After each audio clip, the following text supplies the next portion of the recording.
Welcome back to another episode of the Otter Players Podcast, where we're going to go ahead and get into our impressions about the Nintendo Direct, Nintendo's patent awarded by the U.S. Patent Office, Borderlands 4 impressions, and influencers claiming the end of exclusives. But without further ado, we'll go ahead and jump right into it. Weeb, how are you, man, and what have you been playing? I'm good. I'm good. Yeah, apologies for the delay, people. Omar had to do his makeup, so Matt, the man has to look good for the podcast. Right? hmm Um, probably didn't hear that. Yeah, what I'm playing. Well, I was playing Mafia, the old country, but then I got Nice. sidetracked as usual. Um, so I instead have been playing Space Adventure Cobra, the game, or I think it's called Awakening, which is I guess a Metroidvania like. I say like because it's mission based, so you can go back to missions, but it's not necessarily you have to backtrack all the way through one giant map. Um, and it's based on an anime, which is based on a manga, of course. A classic, basically James Bond in space, with a touch of Total Recall, because it basically is the exact same premise of instead of a space pirate goes to his virtual holiday and then remembers, oh, I'm a space pirate, and then everything starts. Yeah, it's has been pretty fun so far. I mean, I know the anime, so I'm it's basically just retelling at least part of the original series. They're even using cutscenes from that original series and sort of cutting and pasting that instead of actual cutscenes to sort of tell the story. No, I'd say that they've done an adamant job of building levels around that story. Um, so it's been pretty fun so far. It's though the bosses can be a bit difficult or frustrating rather. They have a tendency of going on too long and like having a very little margin of error. Like there's literally like I think the first or the second boss that's just like moves so fast that you're literally almost can't even dodge him. And it goes on for way too long. Um, but yeah, I mean, the gameplay overall is still pretty fun. It sort of, I guess you sort of like the remember the cover art Mega Man's from way uh, the NES days. Basically that's his guy. He has like a gun arm that can shoot energy bolts, and he can you have so regenerating ammunition you can use to guide your shot. So you basically enter bullet time mode, and you can just guide your shot and just like hit seven enemies with one shot, which is pretty cool to do, and also quite anime accurate. So yeah, I mean it so far it has piqued my interest, kept my interest, and it is I guess one of those few anime adaptations that actually work. I mean they took the right format, Metroidvania, for this kind of game. And yeah, I mean I have been enjoying it so far. So I'm probably gonna finish it soon and then move on to hopefully Mafia Old Country again. Because I do wanna try to play games that I know I can finish this month since Ghost of Yote is right around the corner. And yeah, that's gonna be a time sink when I get to it. So yeah, that's what I've been playing. Cool. Yeah, they're honestly, it's just keeping up is just not even a thing right now, as far as games. So Yeah. I 100% get you getting distracted. It just honestly, it's you really gotta pick and choose out here what you're really going after, what you're playing. Yeah, I've been all over the place myself, uh, And that's with me being really, really selective. Like, there's still other games that I could have started that I have access to already that I still haven't played. And September still has I've what feels like 100 more games to release, if not more. Like, it's just it's just insane. So nah, I definitely get Yeah, that. yeah, I know it. It is, and I kind of you have to be selective to also the point where I'm like take like sort of the sea like that's a game I definitely want to play, but I'm like okay, I'm going to choose to wait because they did this say they're going to come up with a physical edition of that, so I'll wait until that drops rather than just hop onto it now. Then I have to have a reason to postpone that, and then just focus on something else in my backlog. It has come to that point where I have to make strategic choices with the games I'm playing. No, absolutely. Yeah, like you said, even if you had all the money, to purchase all of them, you're not going to magically just get a bunch of time. So yeah, it's Exactly. yeah, absolutely. But yeah, what a time, man. It's like Hmm. so it's like so many issues with like industry layoffs and all the other stuff, but then everything is releasing and it's just like an onslaught of amazing titles, amazing announcements, like releasing like we're getting so many games releasing, like it's insane. So, but yeah, Yeah, we absolutely can't complain about the amount of great games coming out. I mean, anybody who does is like I don't know. You need to open your eyes and expand your horizons because you're clearly not paying attention. agreed. Morgan, how are you, ma'am, and what have you been playing? Yeah, I'm good. Um, Main game I've been playing so far is Triangle Strategy. Still, absolutely Oh loving it. yeah.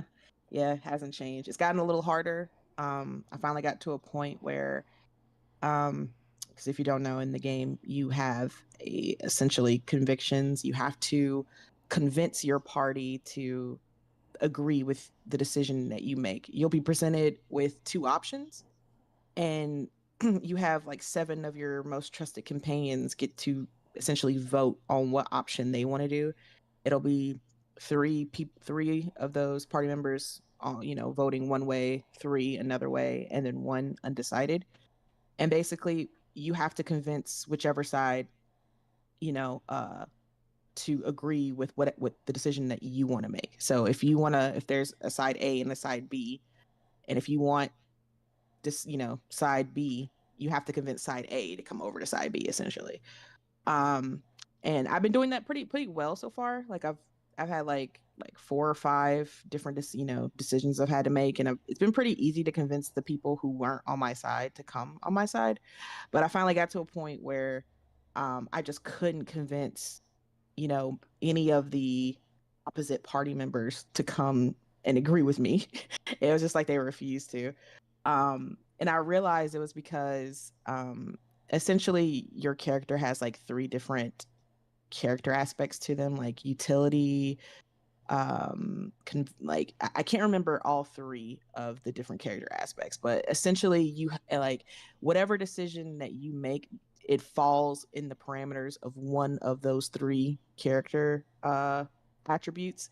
And if, like, for example, the decision I was making was a utility decision, and my utility wasn't high enough, so that's why I couldn't convince anybody to come over to my side. And the only drawback, I think, or the only thing I wish was different about this game is you can't see the level of utility or any of the other three attributes. So the only reason I knew I didn't have enough is because obviously I couldn't convince the people to agree with me. So in order to raise my utility, I essentially like I had to farm. Like I had to do some like mock battles, and I had to like buy things in a shop because I guess buying stuff raises your utility, and then like sell them back. Like, and I did that for like essentially farmed for like an hour or two, and then after that, then I was able to convince. Well, I was only able to convince one person, but that's enough. Like I said, because it's even. Like it's three versus three, and then one undecided. So you just really need to convince the undecided person, and then you'll have four versus three, and that's enough to win your decision, right? So I was just able to convince the undecided person, so that was enough. But that was the first time I ran into an issue trying to convince the party.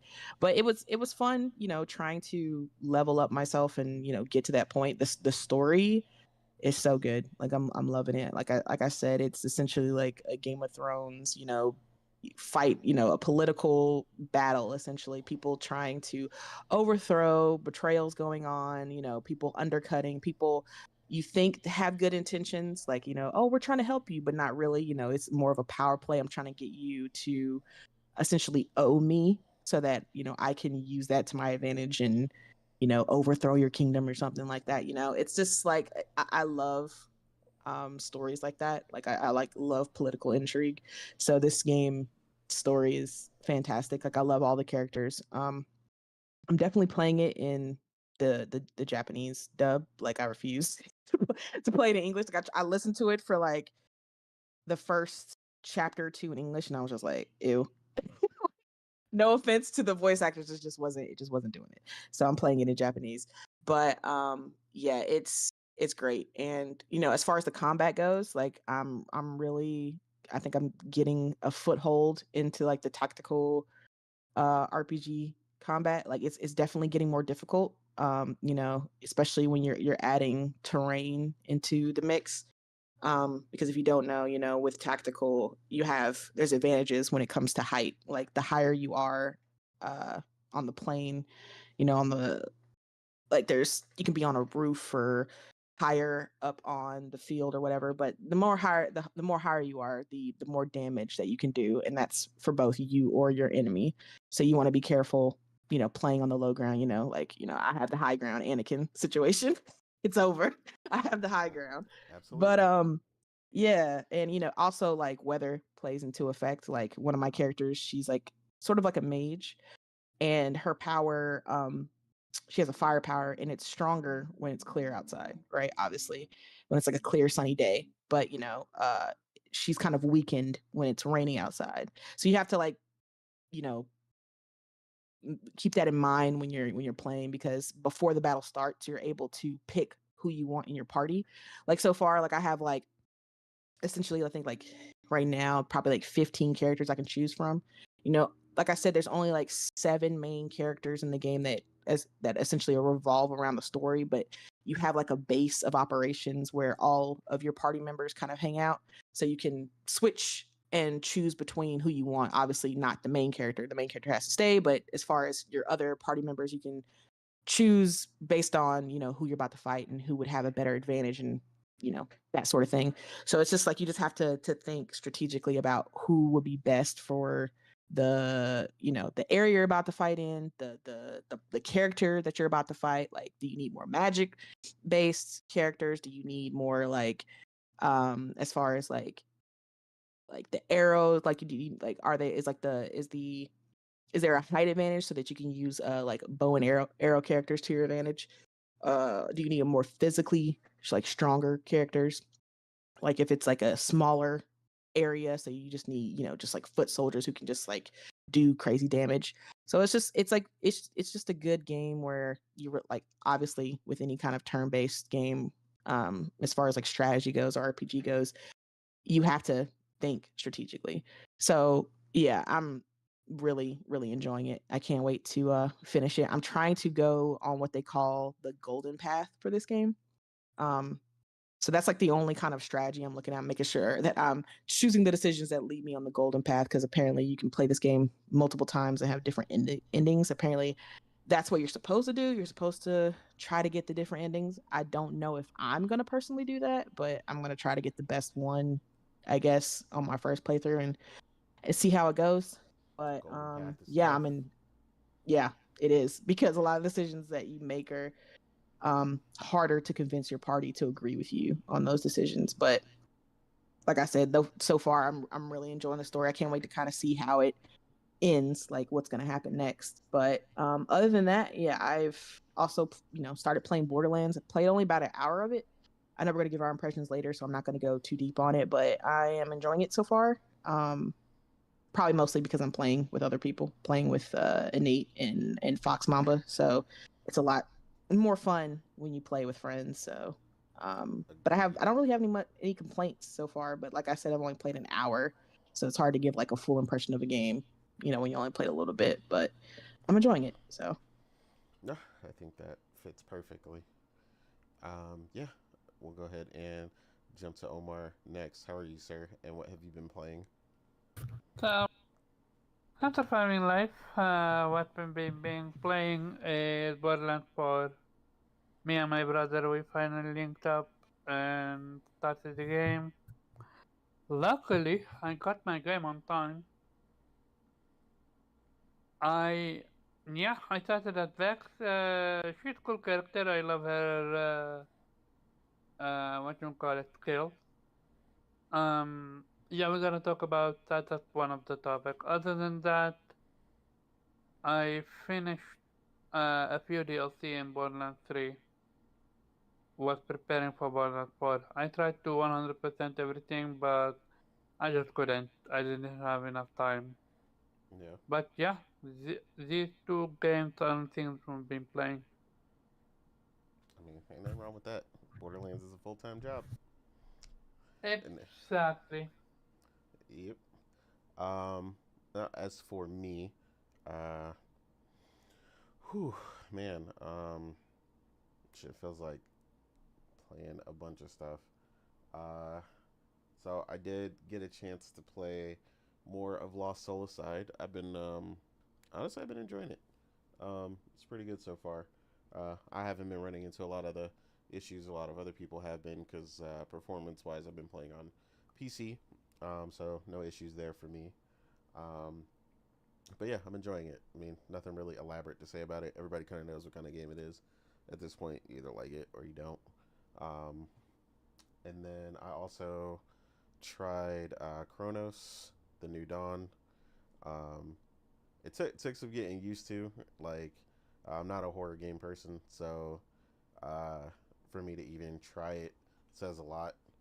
Um, but yeah, like now I'm kind of getting in the groove where I'm not hesitating as much. Once you kind of get used to the way that I guess they try to scare you and stuff, and then now I've got some significant upgrades to my suit and my gun, so a lot of things are not really a problem like they were before. They said as long as I have adequate firepower, you could throw the whole room at me, no problem. And I'm kind of at that point now. And I finally unlocked the shotgun and started dealing with some anomalies and some other things in that as well. Something that I think Fox is going to really enjoy a lot. She is a big horror game fan, so I think she is going to end up loving that. Um, and then, of course, still finishing up Super Robot Wars Y. This game is long and it gets really tough when you start coming towards the end. Start facing some enemies that are really, you know, uh, unstoppable. Immovable object meets the unstoppable force or whatever. So yeah, you meet some incredible stuff at that. Then of course, Borderlands 4. Um, I had some time with it. Various different characters. Tried. I'm always this person that I want to try all the characters. It's usually something I play for years. I haven't tried the character that Fox was playing, just like the big muscle dude. I can't remember his name, like Amon or Aeon or something like that. Um, but yeah, all the characters so far, like people have said, have been really good and everything. So I'm just having a really good time with it. And then we'll go into the detail once we get into our actual impressions. But yeah, no issues with it for me so far. And then, like I said, we'll get into details here in just a minute. But first up, talk about the elephant in the room in our first topic. The thing everybody's been talking about, whether they like it or not. Um, the Nintendo Direct and our impressions. Um, I'm gonna keep it real. I normally don't go first, but I'm gonna go first because it's real simple for me. Um, I thought it was terrible. For me, I was completely unentertained. I literally fell asleep to the point where I had to go back and watch it. Like I don't know, like the mundane, having like the whole mundane, Japanese voice user read things after was just like killing me. It was just putting me to sleep. The pacing was terrible. Most of the games I definitely did not care about. again, another example of Nintendo basically playing port catch up. Um, Here, look at all these games that you could play in a much better state on, your PlayStation or Xbox or PC. But we got them too now because we got a Switch too. You know, that entertains me none. And then updating a bunch of Switch One games to port over, or even older titles, porting over with no effort, not really updating them. Like, again, just I don't know, they're just missing the whole thing for me.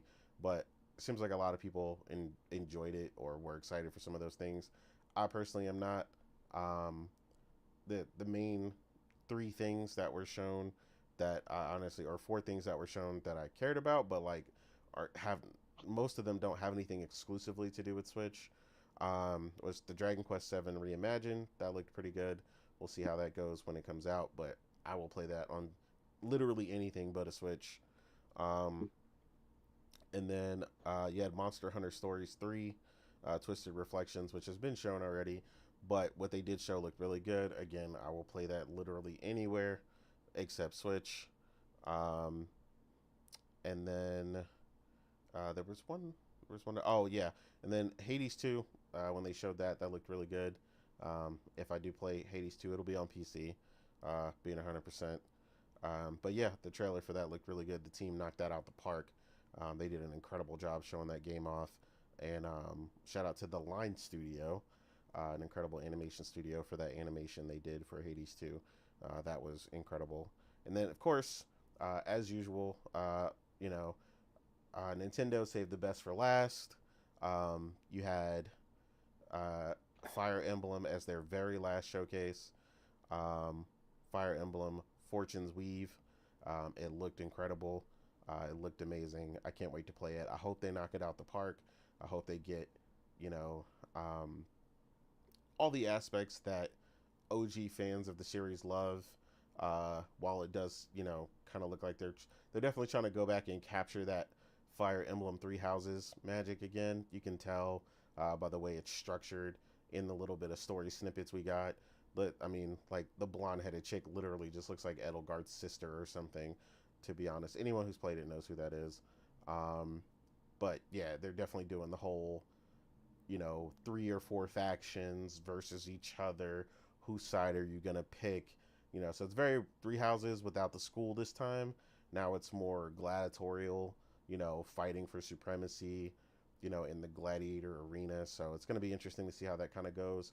I really, like I said, just hope that they really flesh out the class systems this time, and not like Three Houses where they literally did not finish most of the end of the trees for a lot of the classes, to the point where like you had like ninjas becoming like Pegasus Knights or something crazy because there was literally no end of the tree. Like stuff like that is inexcusable. Like there's no way that should be a factor. That should not be happening. So yeah, I mean, from a story standpoint, like I said, it looks good. Graphically, it looks impressive. I'm really just excited to jump in and take a look at it, as that is pretty much, between that and Xenoblade, is pretty much the only big reasons for a Switch for me personally. And of course, they had Bravely Default, the HD remaster. So yeah, that's pretty much it for me. If I was going to give it a score, honestly, it's probably like a 4 or 5 out of 10. Like the 5 is just like maybe because they showed Fire Emblem. Like it's really struggling to pull itself up because, like I said, none of the Nintendo stuff outside of Fire Emblem even remotely interested me. It felt like, honestly, I was watching the show for a daycare for a lot of the stuff that was shown. Like yeah, like it like I was like, who is this for? Like this system, like most of these games felt like a 5-year-old would play them. Like, I'm sorry, like that's just like that whole tone of that show felt that way. And like I said, unless it was like a third party update, it was I mean, just the narration didn't help. Get ready to play. yeah, like, oh. it was killing me. Like I was like, what are we doing, man? Like I was like, Yeah. they're explaining it to me like I'm 5. That's every Nintendo Direct though. That's nothing new. Yeah, no, That's but true. this one, I don't know, something about this one was just like, it was like extra bad. Like it was just, I was like, God, this is just horrible to watch. It's like watching a slow train wreck. But occasionally with like good entertainment, when something good pops up. I'll let Weeb get into it about how awesome he thought Metroid Prime 4 looked, because I have unanimously said I don't care about that series, but I thought the game looked good, is what I'll say. So that was one of the games I thought looked really good. Again, I'm not personally going to pick it up because I'm just not interested in Metroid, but I thought at least it was great that they gave a release date and the game finally showed, and it looked really good. But yeah, Morgan, we'll go to you first. What did you think of the Nintendo Direct, ma'am? I didn't think it was crazy terrible. I think it was just Nintendo games. Like it was for who it was meant for. They had some decent showings. Like I obviously liked Hades 2. Hades 2 is looking phenomenal, and that trailer that they put together looked crazy good. I was like, damn, now Hades needs a show. Like it needs like an anime or something, because the way they animated that trailer was fantastic. And it makes me want one. But other than that, the Fire Emblem, funny enough, looked really good. I know that's like obviously an exclusive to Nintendo, but playing Triangle Strategy kind of makes me want to, jump into other tactical RPGs. And it was funny watching it because, now that I've actually played a tactical RPG, I was able to like look at the gameplay and know what was going on. I was like, oh yeah, that's a good move. Yeah, I see what you're doing there. You're moving up 3 squares. Interesting tactic. I was watching it and I was like, yeah, they're pretty good. Okay. Like I was understanding like what exactly was going on, and it was mind blowing. I was like, damn, it does look really good. Like if I ever did get a Switch 2, that would definitely be a game I would pick up. I'm liking what I'm seeing with that game, so I can't complain. Fire Emblem does look good. Yeah, but then there was also the Dragon Quest 7 Reimagined.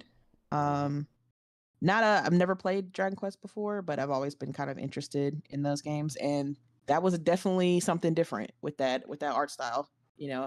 Apparently they like 3D scanned some giant like toy that they had or something of those characters, and that's why they kind of look like that.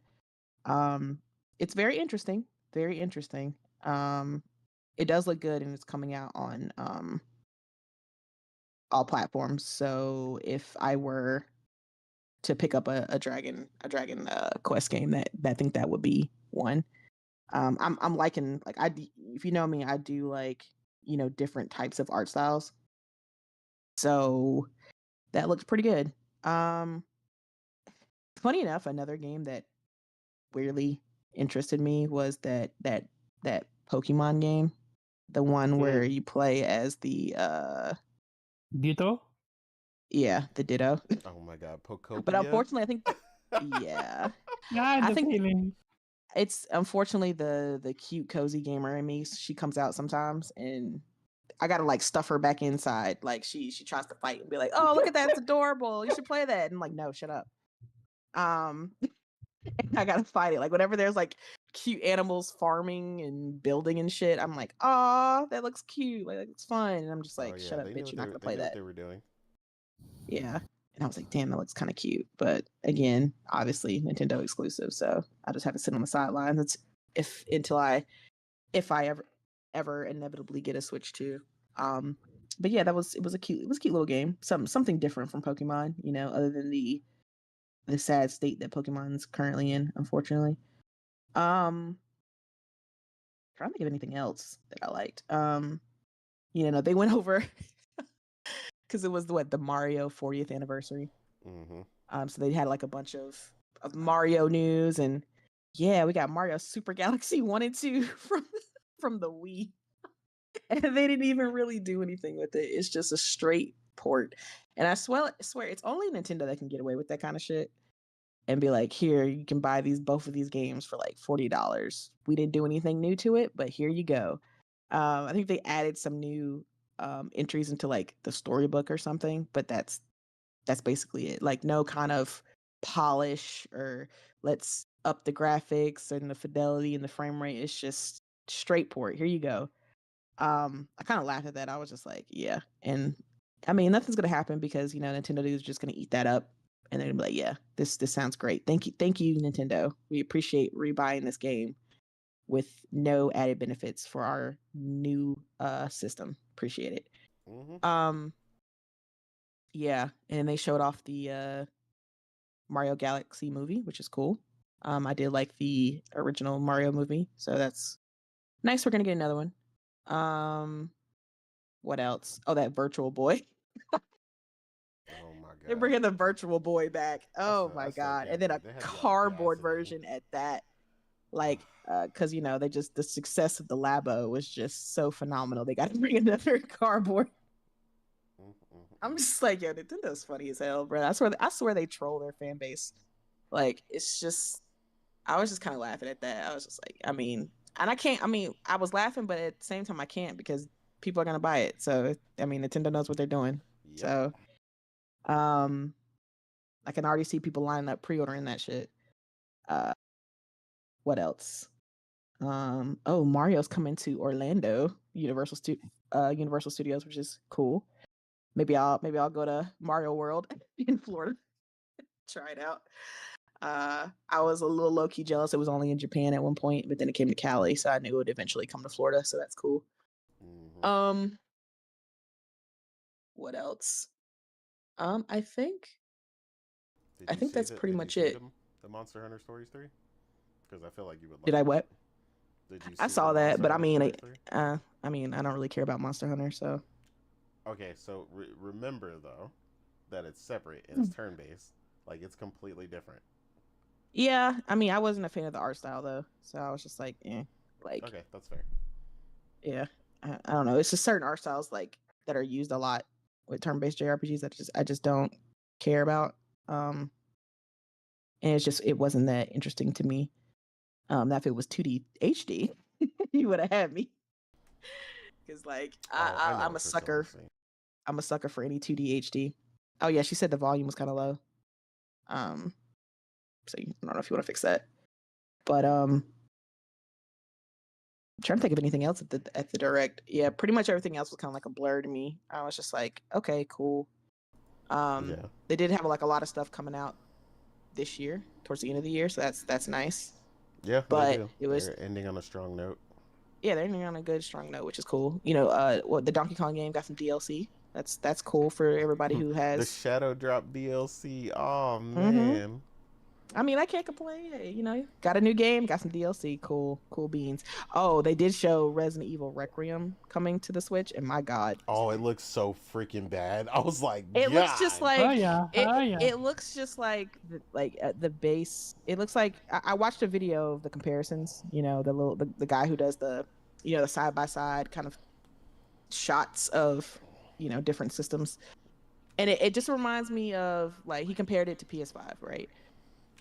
He showed like the side by side stills and gameplay clips of it, and it just looks like he was comparing a PS5 and a PS4. Like that's what it looked like. It looks like a base PS4 version. Like the lighting non-existent on the Switch 2.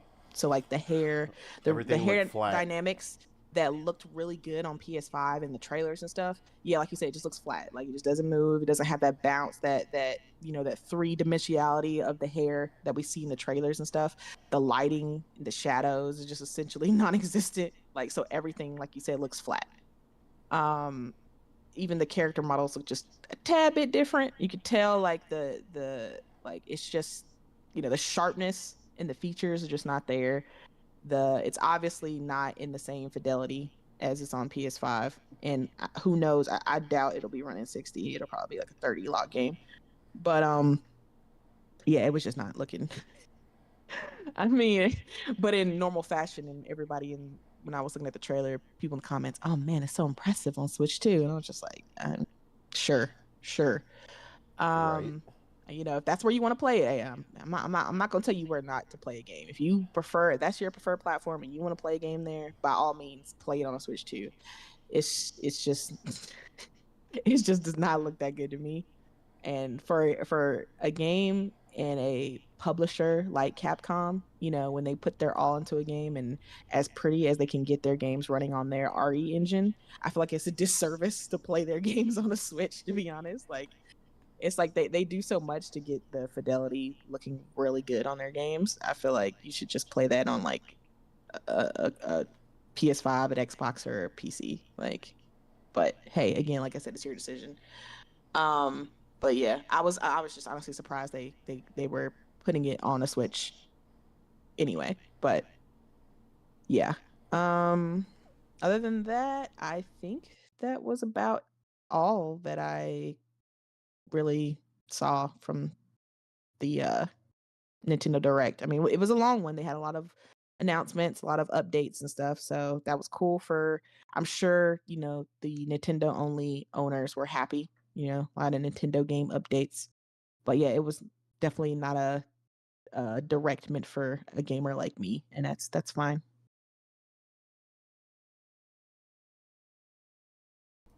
Cool. But yeah, that's it. Yeah. No, I'm adjusting my volume, so she was saying it was still kind of low. I think she's saying in comparison to y'all, but it should be fine now. Morgan sounds fine. Okay, perfect volume. Yeah. Okay. I know what volume she's talking about. Yeah, I see it. But yeah, what would you score it if you had to score? If you have one?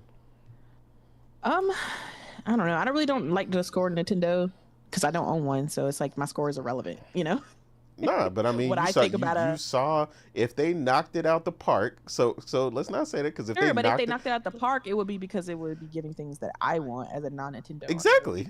It would be about multi-platform stuff, but that's not fair to judge that on a Nintendo Direct. Like that's not. But if you saw 5 things that you were like, I can't do without. I feel like you're trying to get me to hate on the show. I feel like a little bit. No.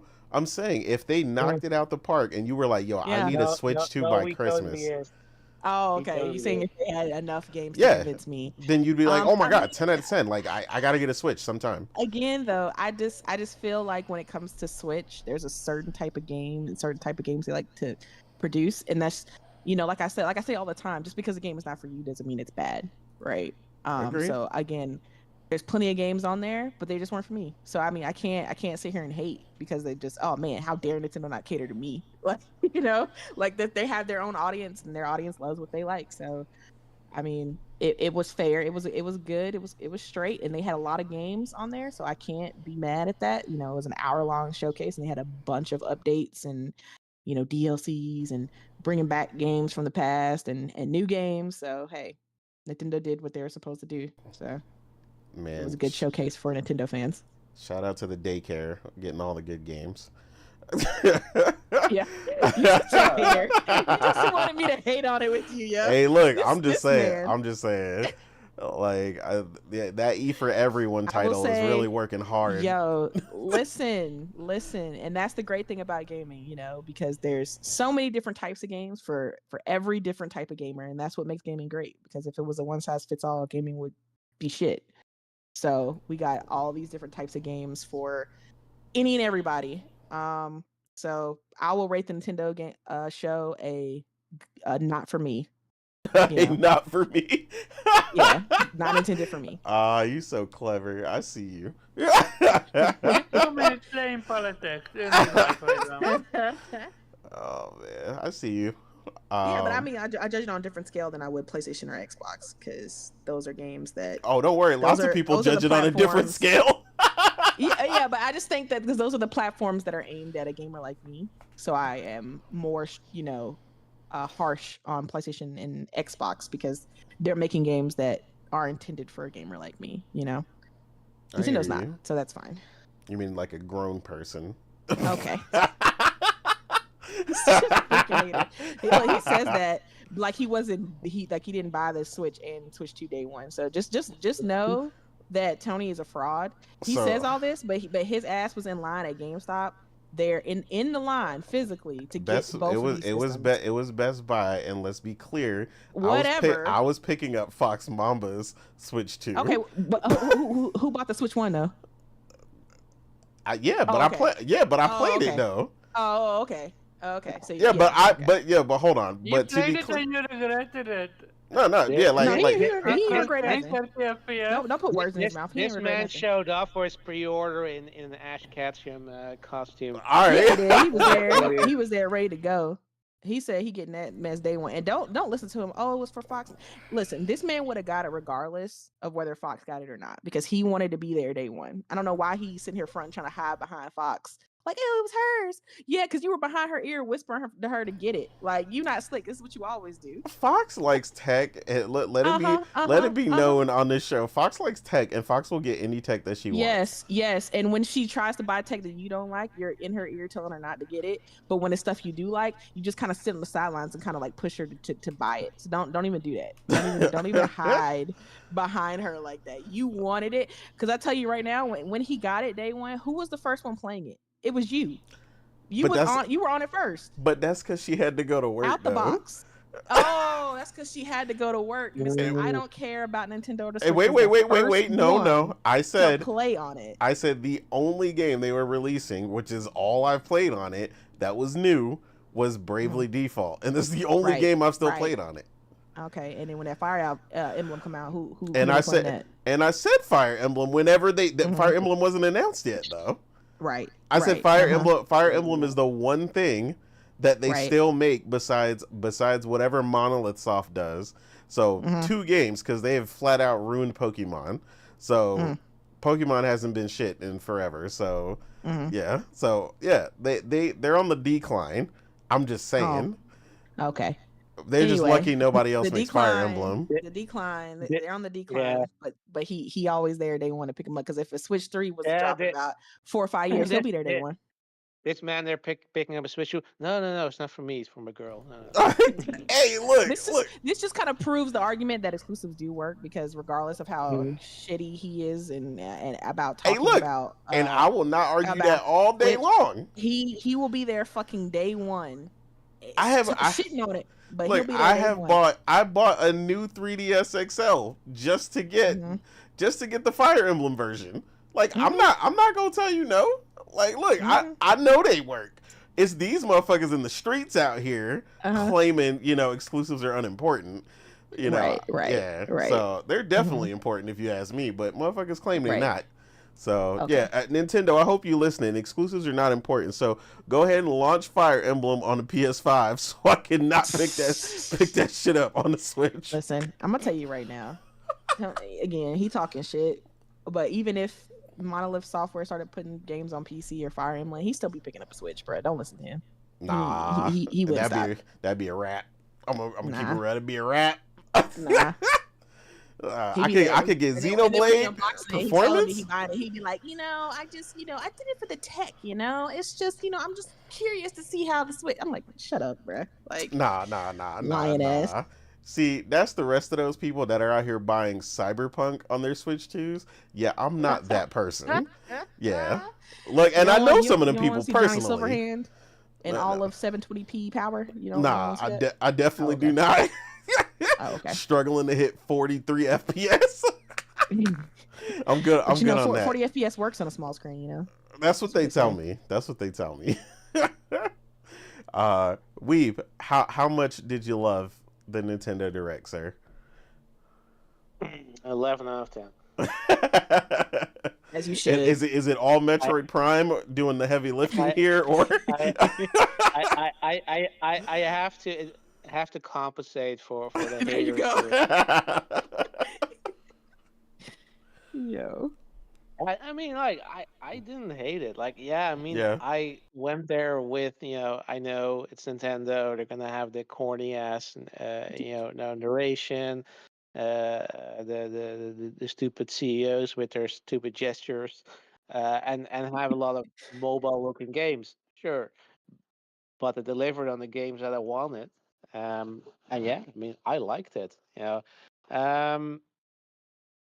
And by the way, I will be picking up that Galaxy 1 and 2 package because I love Galaxy 2. Look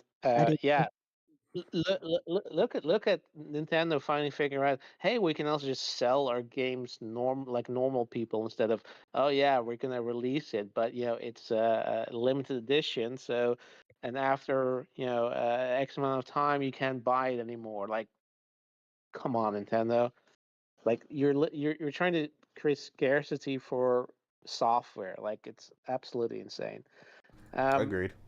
Yeah, but yeah, I'm glad that they came to the senses and released the best Mario game ever made, which is Galaxy 2. And yeah, I'll be picking it up just for the sake of having it. Though, uh, please just release it physically. Like I'm sick and tired of these stupid game cards. Like what's the point of releasing a game, buying a game card or cartridge, and the game is not on there? Like, fuck off, Nintendo. And all the fucking damage controlling motherfuckers are, oh no, it's pro consumer. Like, I don't know, some ex Capcom guy was saying, oh yeah, Yeah, they're saving they're saving gaming, and it's for against piracy and bullshit. Like, fuck off. Like, I'm buying physical because I want to own a game and not a license. So True. yeah, that's like, if I didn't already needed a reason to not buy my third party or multi-platform games on Switch, like, that's a nail in the coffin. Like, I will the only look, I have two games that are game cards, but they're exclusive to Switch, so I'm fine with getting it. If I really want it and it's exclusive, then I don't have a choice. But like, yeah, no way in hell I'm gonna get any game that I can play on any other platform anyway. But if it's on the game card, like, fuck Nintendo. But back to the the direct. Yeah, they also nobody talks about it. Yoshi's getting a new game. To be Oh yeah, fair, that like, did look good. Yeah. yeah, the thing is, I played the previous one, and that definitely I had that when I was playing it. Like, I had what Nate was feeling. Like, I'm too old for this shit. Like, I felt like I'm playing a game that I shouldn't be playing. It's like you're an adult and you're hanging around the school. Like, that's kind of how it felt like. Um, Though, to be fair, it did have some challenge levels, so it's not like it was not it was too easy, but it just didn't. Yeah, it just felt too much like daycare gaming. But this one, I might fall for it again and cop it, because at least it looks interesting to the point that it's not straight up platforming, which is okay. You have to figure out behavior of your creatures, whatever, and try to figure out how to progress, and that kind of that appealed to me. Plus, I'm a sucker for bestiary, so that as soon as he mentioned, hey, I'm an encyclopedia for for animals, for creatures, yeah, I was interested immediately. So yeah, I might cop that and give it a shot. Other than that, um, at Donkey Kong Bonanza DLC, even though I have barely touched the main game, but yeah, I might actually well, I have to try to plow through it just to get to that DLC, because it is interesting to get back to Donkey Kong Island, and we have confirmation that Donkey Kong didn't eat Diddy Kong; he's still alive. Um, Other than that, yeah, I mean, as you said, like, there were plenty of games that are sort of re-released, like Mario Wonder to Switch 2. I at least will give Nintendo kudos that generally when they do release a game to port it over, they add something to it. So it's not just hey, this is the same game with better resolution, or better performance, which probably is also the only thing they can do, because you don't hear them say, "Hey, now you have a Switch One game that runs at 4K 60 FPS." They just say, "Yeah, better resolution, better frame rate," and they don't specify what, because they know they can't really make any promises there. Um, I mean, it is what it is, right? And yeah, I mean, the Fire Emblem game was an absolute surprise, delightful surprise, because I absolutely loved it. I mean, I'm a fan. Sorry, not, yeah, sorry, I'm mixing things up. Dragon Quest, Fire Emblem, Yeah. I'll save for last. The Dragon Quest one. I mean, I loved, especially 11 is one of my favorite JRPGs, and yeah, I mean, seeing what they did with that, as Morgan mentioned, how they seem to have scanned these sort of toys and try to give this sort of this particular art style while still retaining the Akira Toriyama character design. I mean, yeah, it looked amazing, and I think fortunately for you, Nate, it's not first person, so Yep. it should cater to your particular turn-based RPG aesthetics. I mean, I agree with you. Like, for first person is really awkward.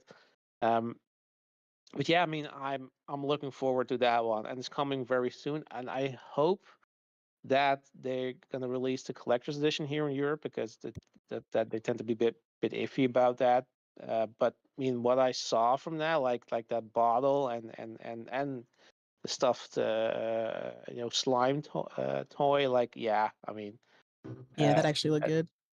that look good. Yeah, I'm gonna try and get that one, because that's one that seems to be worth it. Like, you know, I have to be more picky, because yeah, I mean, I have plenty of collector's editions, but like, yeah, they take up room, and most of them aren't, either lazy these days, or they're like, why did you choose this figurine to package with your collector's edition? Like that's why I didn't get Death Stranding 2, because I'm like, you're packaging with something that I've only seen from cutscenes, from the trailer.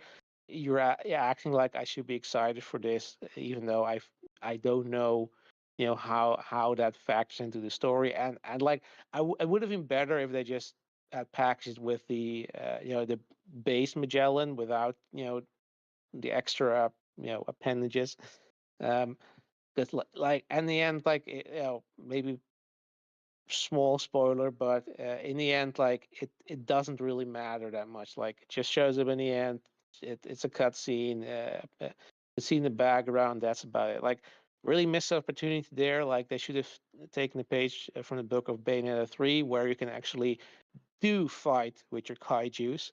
Like that. That's genuinely the best kaiju game ever made, Yeah. because they actually let you play, like, with your monsters, giant monster, feel the weight of it, and make it fun.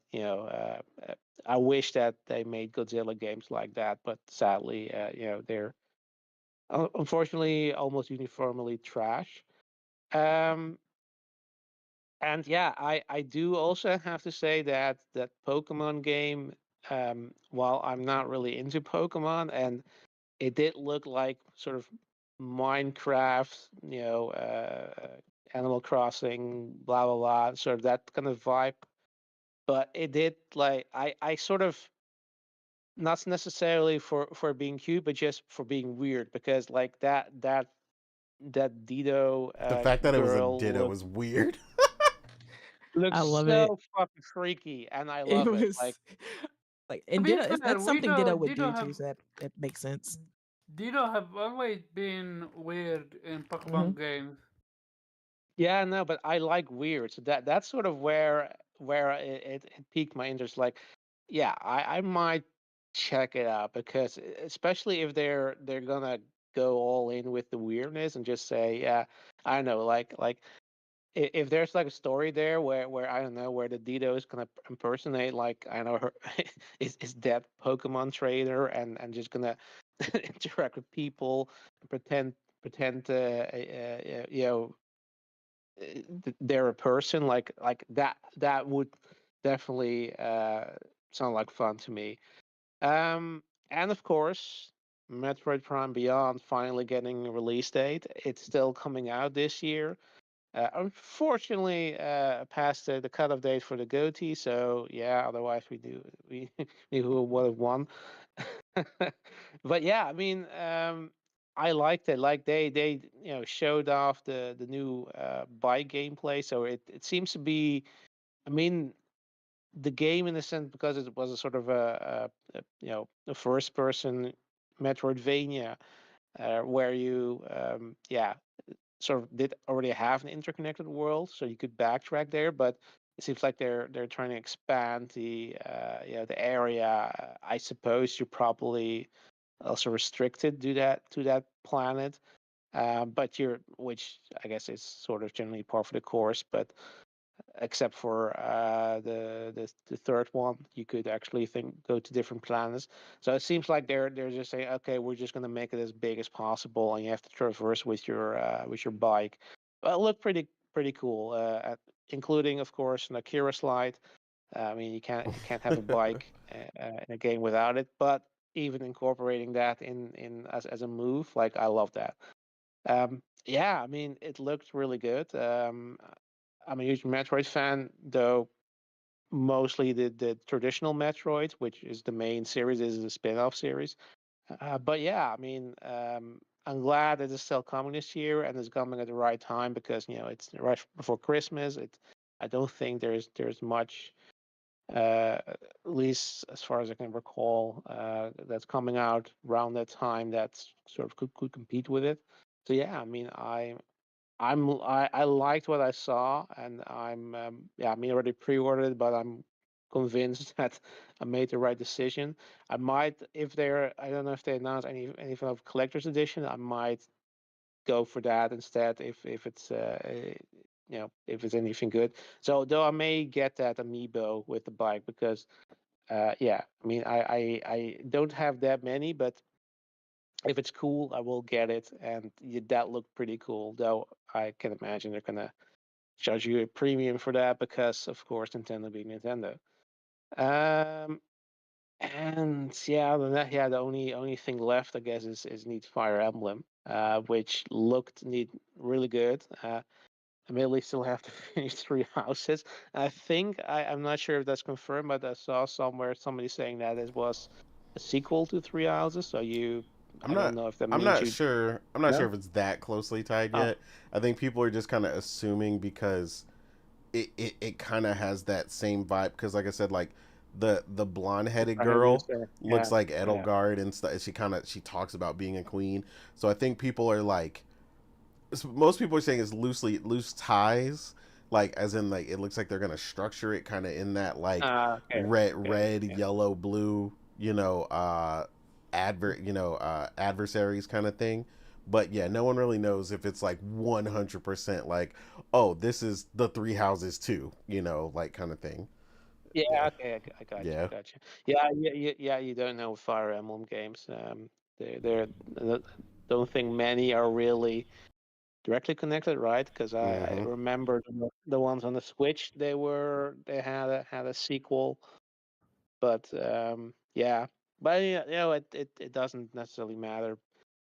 But it does remind me that I still have to go back to 3 hours and finish at some point. But yeah, I mean, that's kind of the problem is like there's never a moment where you say, okay, yeah, okay, there's nothing coming out, so now I have the time to go back to my backlog because there's always something to play. Um, yeah, I mean, it's crazy, but yeah, it looked really good, and I do find the setting somewhat interesting. I think I like this more than a school setting because that's sort of the thing that also made it less interesting for me to hop back into it because I'm like again I'm not I know it's 3 hours is a fantastic game, but it's just like the school setting sort of had me like, yeah, it kind of took me out of it, and this is sort of where I'm seeing that this feels more epic was because I'm used to. I mean, I haven't probably haven't played most of them because there's so many of them, but uh, I'm more used to the setting where you just an army on the move and just continuously fighting, which is of course what you're doing in every game, but the sort of idea that you're basically a student is kind of weird to me, but I don't know. But yeah, I'll definitely hop on that one. Maybe try to finish 3 hours before that time. But I know did they give a release date or not, or was that just No, hey, it's here? it's just 2026 year. Yeah. Oh, okay. Yeah, so you got a Oh, bit. as if you Cool. that's what you think. Yeah. Well, yeah, I mean, Oh with yeah, all the and stuff we have to finish this year, then yeah, I mean, it's gonna take us yeah, forever. yeah. Yeah, and of course, the pièce de résistance, the virtual boy, cra- crazy. Like all these people were hoping for like a DS library, and it's like no, we're gonna Now, give see, you that that that would have that. been lit. Like being the able to play like 3DS and stuff like that would have been lit. we're gonna give you that failed console, and we're gonna have you experience why nobody wanted this. Like, I cannot imagine that it's going to be comfortable with, you're basically just putting that screen behind a couple of goggles, and you're probably that's probably going to hurt your eyes like 5 minutes or something. And have the audacity to, because you can't even pre-order the thing without an online subscription. I guess you can't play the games without this subscription anyway, because Big Nintendo locking up all their classics on the paywall. Because why not? But yeah, I guess if you don't have online, you can still go for the $25 cardboard version. I mean, really, Nintendo. Like, yeah, like Morgan said, people will buy it, but Oh yeah. yeah, it it's yeah. I mean, what else can you say?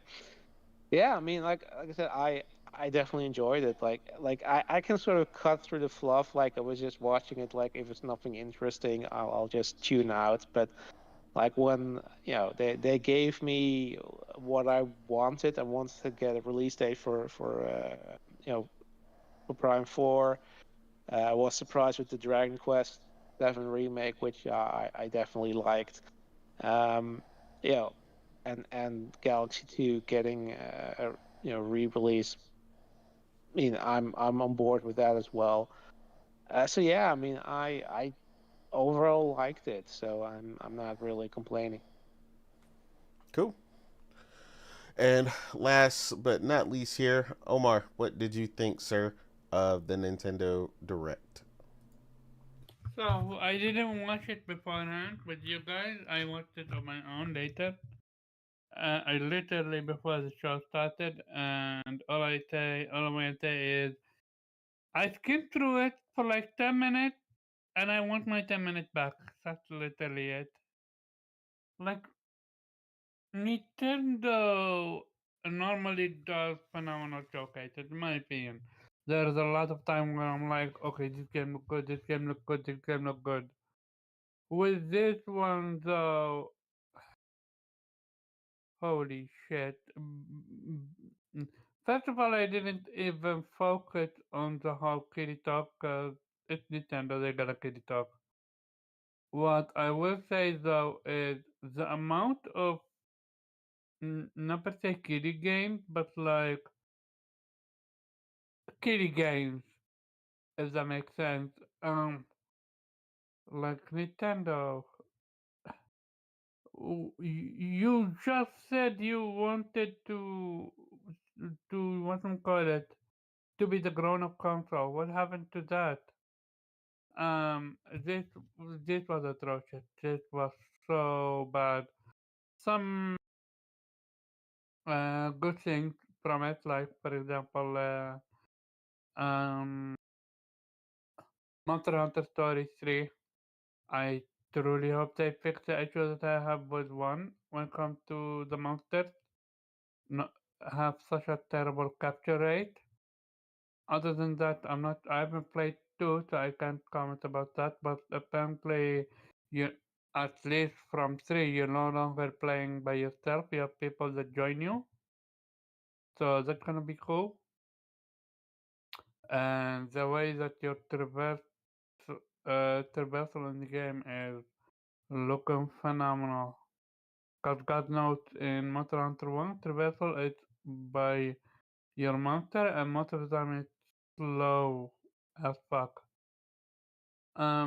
Besides that, they showed a few roguelites, but I'm like, mm, I'm semi glad that it's not on console because of how I don't have time like that for roguelike no more.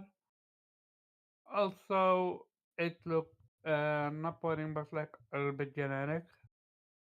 And what else did it show? Yeah, the Ditto game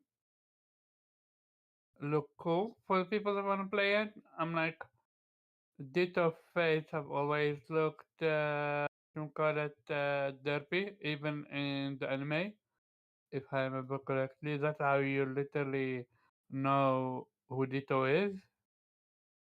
And yeah, a new Danganronpa, cool. But It's not not new. it's not a new Danganronpa. They're just bringing it back, the Danganronpa 2, and re-releasing it is what they're doing. Ah, Yeah, gotcha. so it's not new. Gotcha. But yeah, besides that, it was bare bone can be. Yeah, no, the Joshi title was cool, not gonna lie. Yes, it's kiddie, but I like the concept. It reminds me of like with Baby Mario gameplay at least. Other than that, shit ton of Mario games, like literally shit tons. So yeah, if you love Mario, enjoy it. But besides that, the one thing that stood out for me, and I'm excited about because I never played it, is Dragon Quest 7. Look real good. I'm curious how the game is going to be. Um, as someone that never played Dragon Quest outside of I think 10 or 11, I'm curious if it's better than 10 or 11. And yeah, You mean 11, because 10 is definitely not something you played because it was an MMO. okay, yeah, then 11, yeah. Um, but again, the sad reality is even the highlight wheel was bare bones. Yeah, a few games here and there. I'm like, yeah, Little Big Nightmares 3. Yeah, I'm absolutely day one, but that's on PlayStation. Um, what else? Some games like for the most part, it was so boring. I would say this. Morgan commented about it. That Resident Evil 9 trailer. Holy shit, that shit was trash. Like, I'm sorry. Hey, if all you have is a Switch or Switch 2, congratulations, enjoy it. For the rest of us, why would you suffer yourself through that? Like, even as a One Piece fan, One Piece Pirate Warrior 4 on Switch look atrocious. I don't know if it's the lighting, but Law looks so terrible in it. And it was just a small cutscene, or rather a scene. So yeah, I would literally give it a 3. I need Okay. my 10 minutes back. No, I mean that is fair. I mean, I don't blame you. It was painful. I I had never to fuck with skim it. what you call it, Fire Emblem. I know how big it is, so when I'm judging this, I'm judging it based on my own opinion of what I enjoy. And outside of Dragon Quest, they didn't show anything that blew my mind. Okay, cool. Um, yeah, with that, we'll go ahead and jump to our next um, topic here. We're keeping Nintendo for a little bit. So Nintendo was awarded a patent. Looks like I think it took place last week. Um, when you read the patent, like some people are saying, oh, it's like super specific to like the way the new Pokemon ZA works and all this other stuff. But the baseline wording for it is a character summoning a character to battle another character. And people are trying to say like, oh, it says, well, no, you have to move around and you have to do this and that. But I was like, I don't think people realize how generic it is, even if you include a couple more words. Like, the patent could fall under, which one of the main things that people were bringing up was like the summoning class in like a Diablo game. But most of us have played a game with some sort of summoning class. It's a character summoning a character, or a monster, whatever, but another character on the screen to battle another character. Like, that is a very common thing in hundreds, if not thousands of games. So a lot of people, rightfully so, found it absolutely ridiculous that this patent was even granted. Personally, like I said, I've read the article, I've seen the patent. It was not overly specific. Like, it didn't specify, like, summons a Pokemon or something crazy like that. Like, it was a character. It was very generic. It definitely looks like something that should have been prevented. If anybody knows anything about the patent office and stuff like that, you're supposed to stop like generalized stuff from being patented. Like, it has to be an idea that is specific enough that it actually deserves to be patented. Like, you make ice cream in a very specific way or something that's never been done before. You could patent that specific thing or something like that. But yeah, again, just a really weird one. I'm not really sure what they were thinking. Obviously, Nintendo recently went through it with Power World, and got them to kind of backtrack on a couple of things, after Power World was kind of talking trash, ironically. And then they had to end up removing like the gliders and some other, like, a lot of stuff actually happened out of that wasn't necessarily monetary, which a lot of people thought, they were going to go after the bag since, Power World sold really well. But the actual repercussions of a lot of those decisions were, again, like I said, mechanic based, and like the money was like 55,000 or something. Like, the money was nothing for them. Which is why, like I said, something like this is so scary, for them to have a patent for. They already have a pretty generic patent. If a lot of people didn't know, the little arrow on the top of the screen in Mario is patented. Like, specifically, again, it is kind of generic. It is like arrow on the top of the screen that tells you where to go or whatever. Like, it's really specific, like, to that. And it's like, it's weird because like no other game can have that exact kind of thing or layout, for arrows or directions. So again, another kind of generic patent that they had. Now, one that, mind you, doesn't really impact you as much. There's a billion ways to tell you which direction to go, in driving games. But yeah, I can imagine some people being really, really careful from now on, if you were wanting to make a game with a summoning class or any form of that. Like I said, there's a lot of games that are like that. Even some of the other ones they've had, like Yokai Watch, which was popular on the 3DS, and so on and so forth. So there's a lot of games or a lot of instances where this was. Obviously, the new Digimon is about to come out. And Digimon is, again, summoning a character to fight another character, or in this case, a Digimon. It has a specific name, but it is still a character in the sense of, like, what you were doing from a programming aspect, which is basically how the patent is worded. So, yeah, hopefully this does not cause a bunch of issues. Nintendo is very famous for being fairly aggressive on a lot of things that are not necessarily in the best light. So I don't know. Let's see and get the tone everybody's kind of feeling about this one, and run through this one quickly here. Morgan, how are you feeling about this generic patent? And I say this to you first because I know you definitely feel some type of way about the one that is not a generic patent, which is the summoning. the famous one that we're also terribly sad is getting misused, the Nemesis patent. Oh. Yeah, one that's been locked away, key thrown away, the studio shut down, and the survival of this patent unknown. Like, right? Love it. I love this type of shit.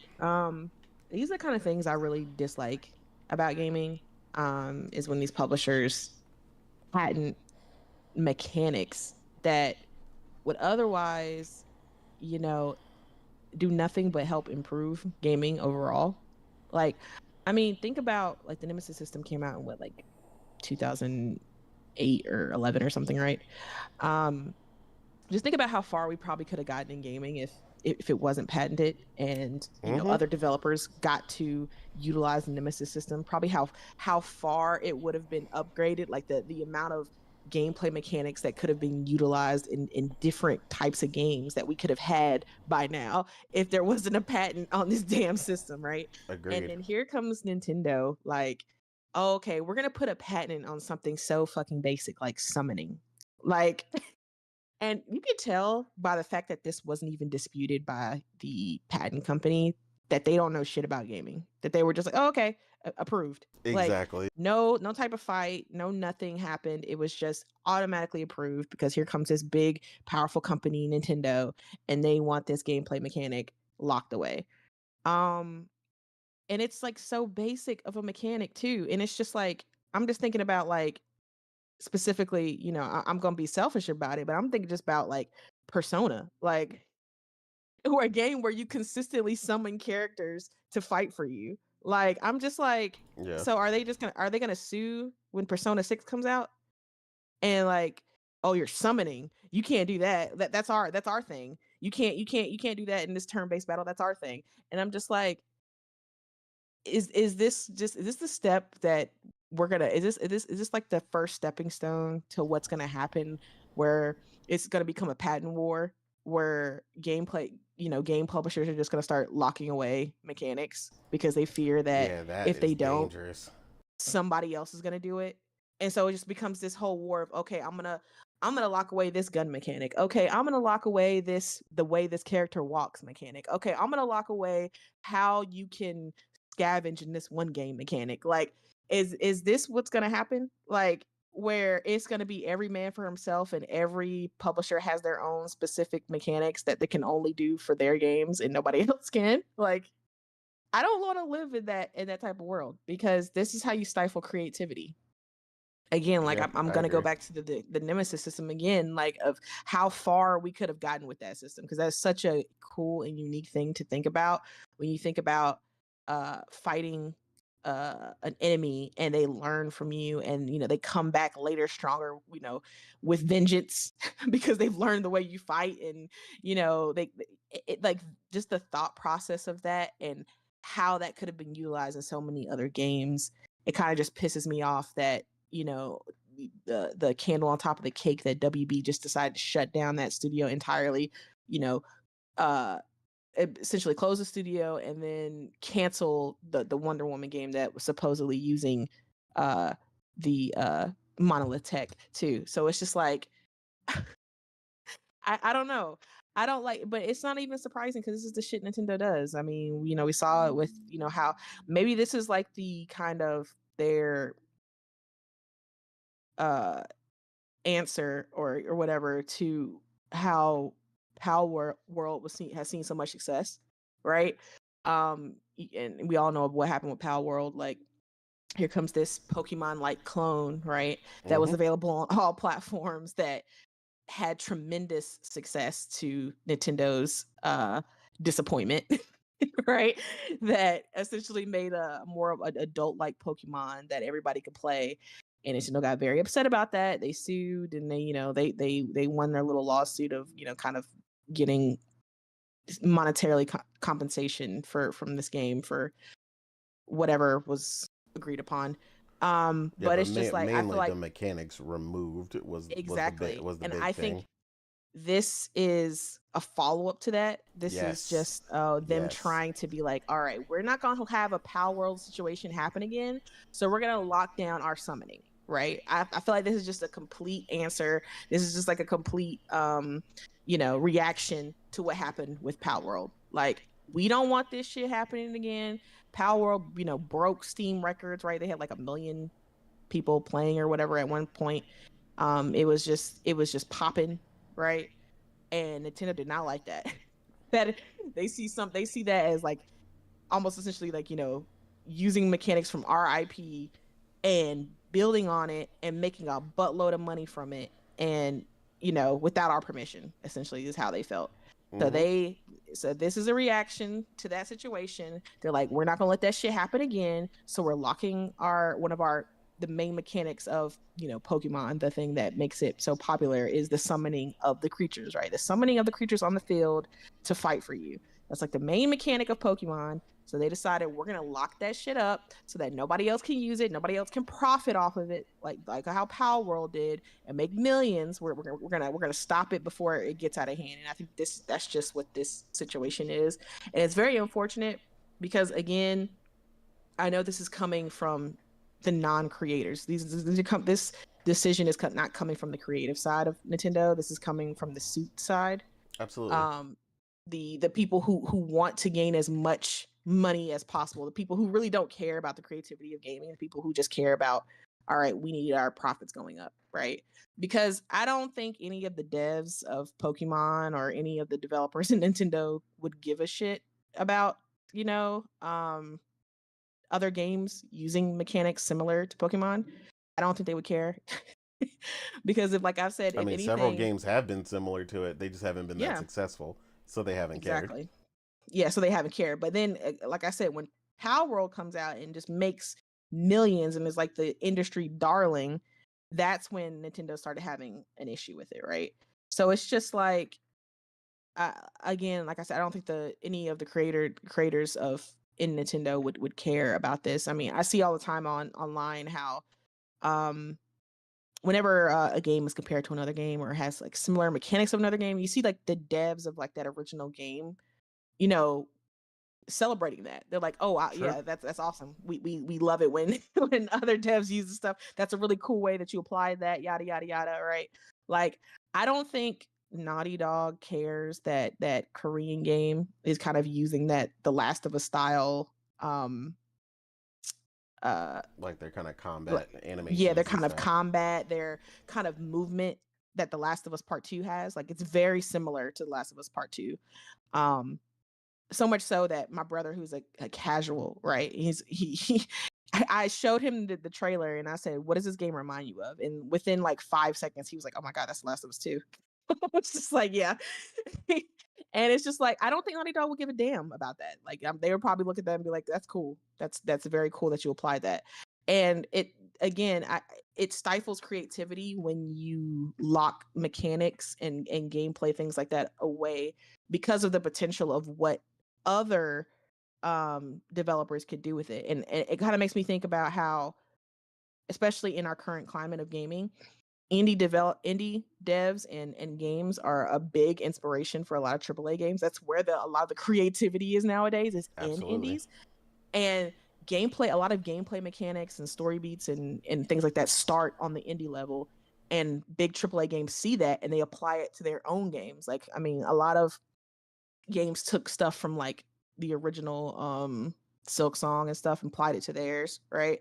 There's like a lot of gameplay mechanics from indie games that AAA developers, like, you know, they see and they're inspired by it and they add it into their own game, right?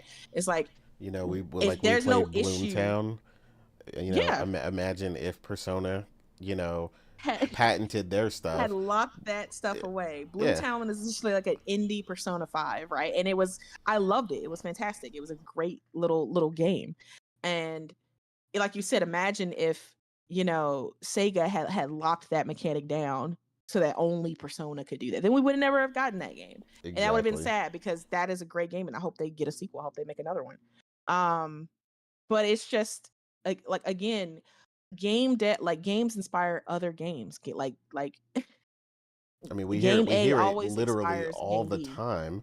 Like the Yeah. Expedition 33 devs went crazy speaking about their inspiration over years before some of Yeah. them even made a game.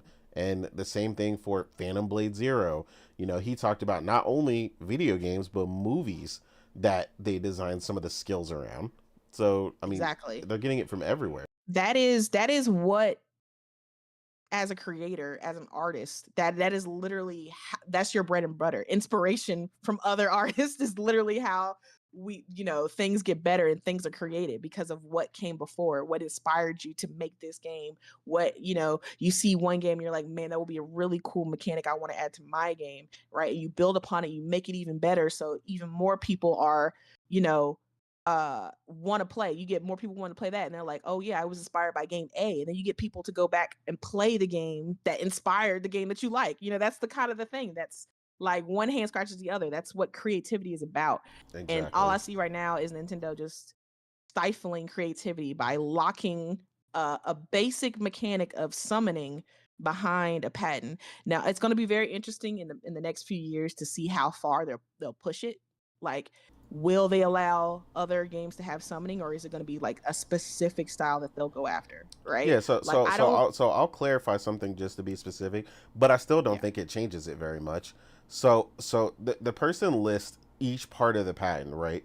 Because this Yeah. person is an indie dev and is explaining in a post on Reddit, hey, I don't think it's as scary as it looks, and I've seen a lot of negativity, especially around my other fellow indie devs. So he says, last week, he talks about the post. He goes, the core thing is Nintendo didn't patent summoning characters to fight as a whole. But I'm gonna explain. Now listen to it when I read it, and I'm gonna explain why that's not really true. So he says they patented a very specific Pokemon loop, which requires throw to trigger action, right? Throw item, creature appears, battle starts, auto or command. Again, that can come from so many things that we've played before. Command is just the same type of things that we do in a Persona game or, all these other games. Again, other things they could have patented, like the trigger system that, gets the Personas to come out.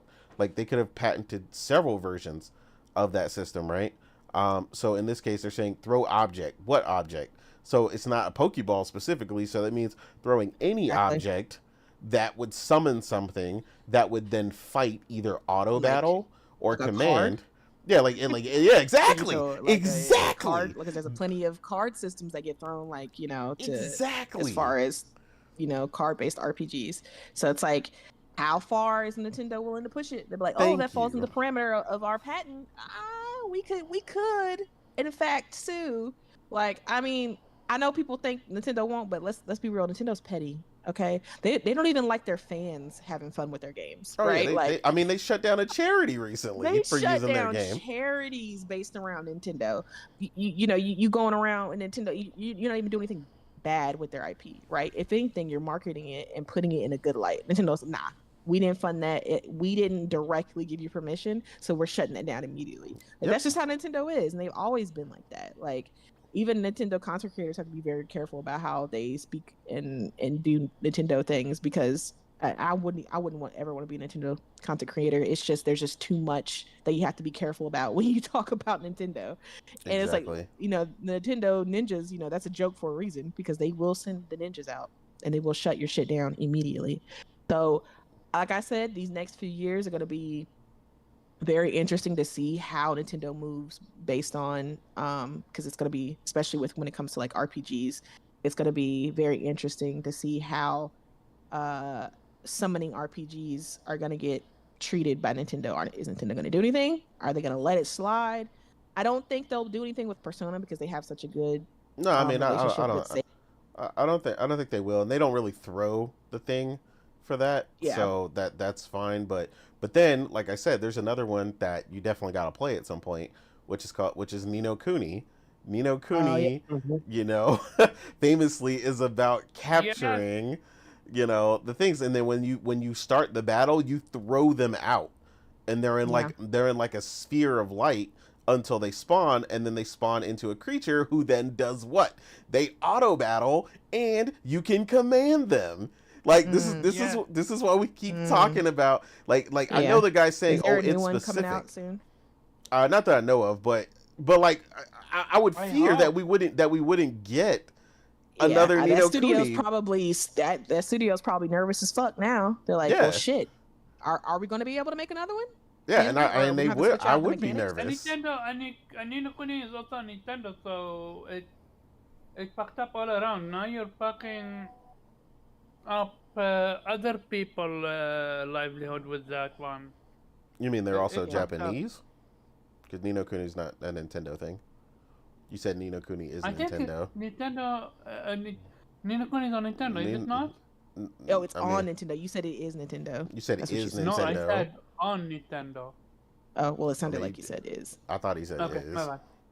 I mean, it might be at this point, but it is a I think it's a Bandai Namco or Capcom game. I can't remember. Well, level 5 or whatever made it, but you know what I mean. Mm-hmm. I mean, I don't want to incite anything and be inflammatory by saying, "Oh man, all publishers are going to do this now." Like, obviously, like Yeah, but I'm just we're saying, not saying that, but it's like is a it's fearful of like, potential- man. Yeah, the potential is there for other publishers to kind of be reactionary about what Nintendo is doing and want to And then lock away locking down their, other things. Exactly. not necessarily all the pet, like the little stuff, but if they have a like with Nintendo, Pokemon is their their big IP, right?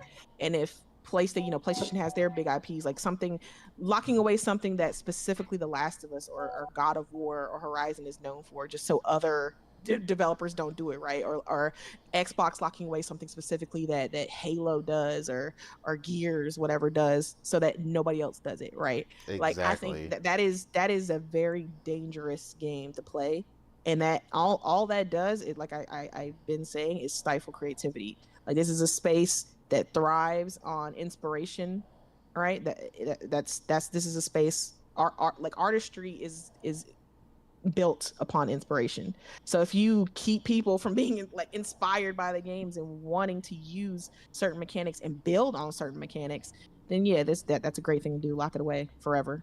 Let's just continue to keep artists from being artists, I guess. But exactly. It's Nintendo. Yeah. Like I said, it's definitely scary. Like I said, regardless of the extra specifics in here, it still creates an issue. You need to mute your mic, Omar. Regardless of the issues, right? Like, or the other things that he's saying, weaken the enemy, throw a ball, capture it. Okay, that sounds really specific because it says a ball, right? So, but now that prevents anyone from mimicking that specific thing, right? And all right, fair, Pokeball, whatever, right? But can I throw something else? Like how far is that going to carry? I know it specifically says ball in this instance, but in the beginning of the patent, it says throw object at an enemy. It also states weakening an enemy to capture an enemy. That is again another mechanic that has been in several games, besides their game. So that's why I'm like, literally Monster Hunter. Yeah, like Where that. instead of- Well, Monster Hunter is a thing. You can throw things to capture it. The same thing for some of the older Digimon games. You would weaken some of the Digimon. One of my favorite ones, Digimon World 2, which I was looking at an all-time list of not too long ago. You would ride around in this little thing, this contraption, and you would weaken the character, and you would digitally capture it. So I'm like, you'd have to weaken it, and then you could capture it, and then you could raise them. So I'm like, that's my issue with like how this goes. And it says like the main one specifically, like he said, he dumbs it down to some of the other stuff. He goes, the main things are, then you have the reward, right? It says, if it says weaken enemy, throw ball, capture it. If successful, enemy is added to player's party. Again, we've had several games with that mechanic. Not necessarily the ball, so that one is really specific because it says ball. So I guess no one can throw a ball anymore, which is ridiculous, but whatever. After battles, player gets victory rewards or captures the enemy. Again, that's included in this patent, so I'm like, well, there's lots of games where you capture things or are rewarded via a capture after the battle. Like, I don't understand that. And this says, the main ones, though, says throw item to summon or throw item to capture. And I'm like, okay, that is a wide range if that is how that's included in the patent. Throw item to capture. Because at one point he says throw ball. Like, throw ball is very specific. Throw item or throw an object to capture something or throw an object to summon something is crazy. Because that could literally be anything. Like you mentioned earlier, throwing a card down in Yu-Gi-Oh! Could be seen as summoning something. You're throwing the card down and it summons the creature onto the field. And Which the creature will battle. But Yu-Gi-Oh! And Pokemon are totally different ballgame. Exactly. But that's the danger of this patent being so overly vague, and not being, like I get that, like Morgan said, this is a reaction to them fighting, Power World for the specific thing. Everybody knew it was a damn Pokeball. It's their fault for making it look like one, right? They made it look like a Pokeball. So I would get like locking down a Pokeball or being very specific, a spherical locking mechanism that, then captures that, like very specific, but saying throw item, summon, auto battle, or command is crazy. Like that literally encompasses like every version of summoning I've ever seen. Like you're literally just covering everything. So yeah, I mean it's ridiculous. I don't know. Omar, what do you think about this? You you said it, didn't you? It is beyond ridiculous. I was watching a video breaking it down, and one person said it best.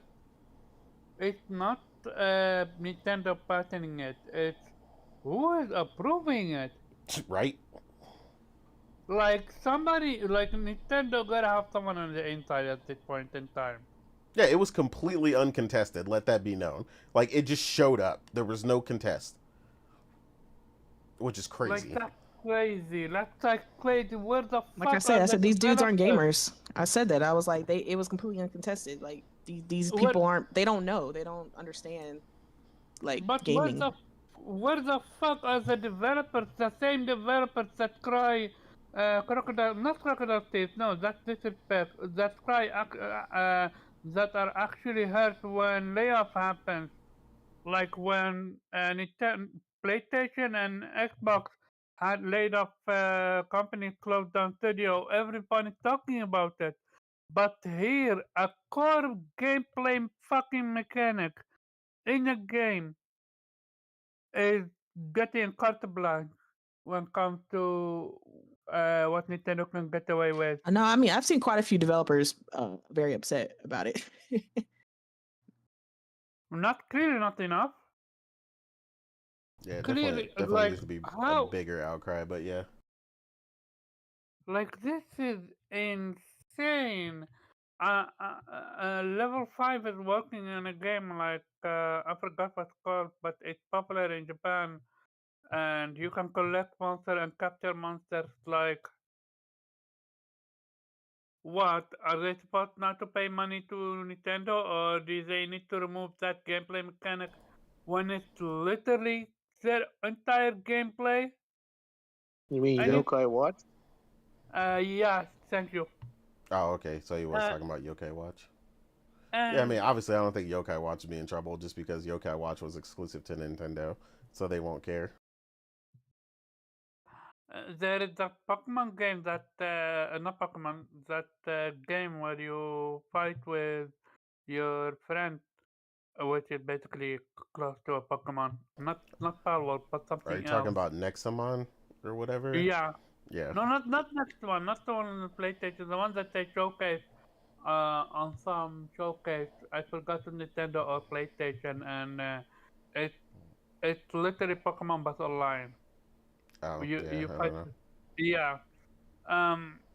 So it's crazy what's happening with To me, my problem with this patent is that clearly, if someone is in clear violation and directly copying you, they could get it done without the need to patent this. Power Oh yeah, World but knew no, exactly what they were this is doing. They had several infringements. It was super obvious that they copied several of the designs and directly copied the Pokeball. I get that, this is but they didn't need the patent to get that oh, done. but listen though, why this is literally not only Nintendo MO, big companies MO, but even far bigger. Palworld handled them a chance on a silver platter. Instead of focusing on Palworld themselves, they made a statement with this move. With this move, they literally took control over something they think they should own, and now they own it, basically. Yeah. It's not gonna lie, it's smart fucking business move. Like when it comes to the business side, on their end, it's smart. And the fact that it went uncontested, that's the one where I'm like, who is on the board though? I Where is mean, CMA when you need it? Nintendo themselves are probably on the board, to be honest. Where is CMA? Where is FTC? Where is everyone? They Yeah, made such a fuss about what do you call it?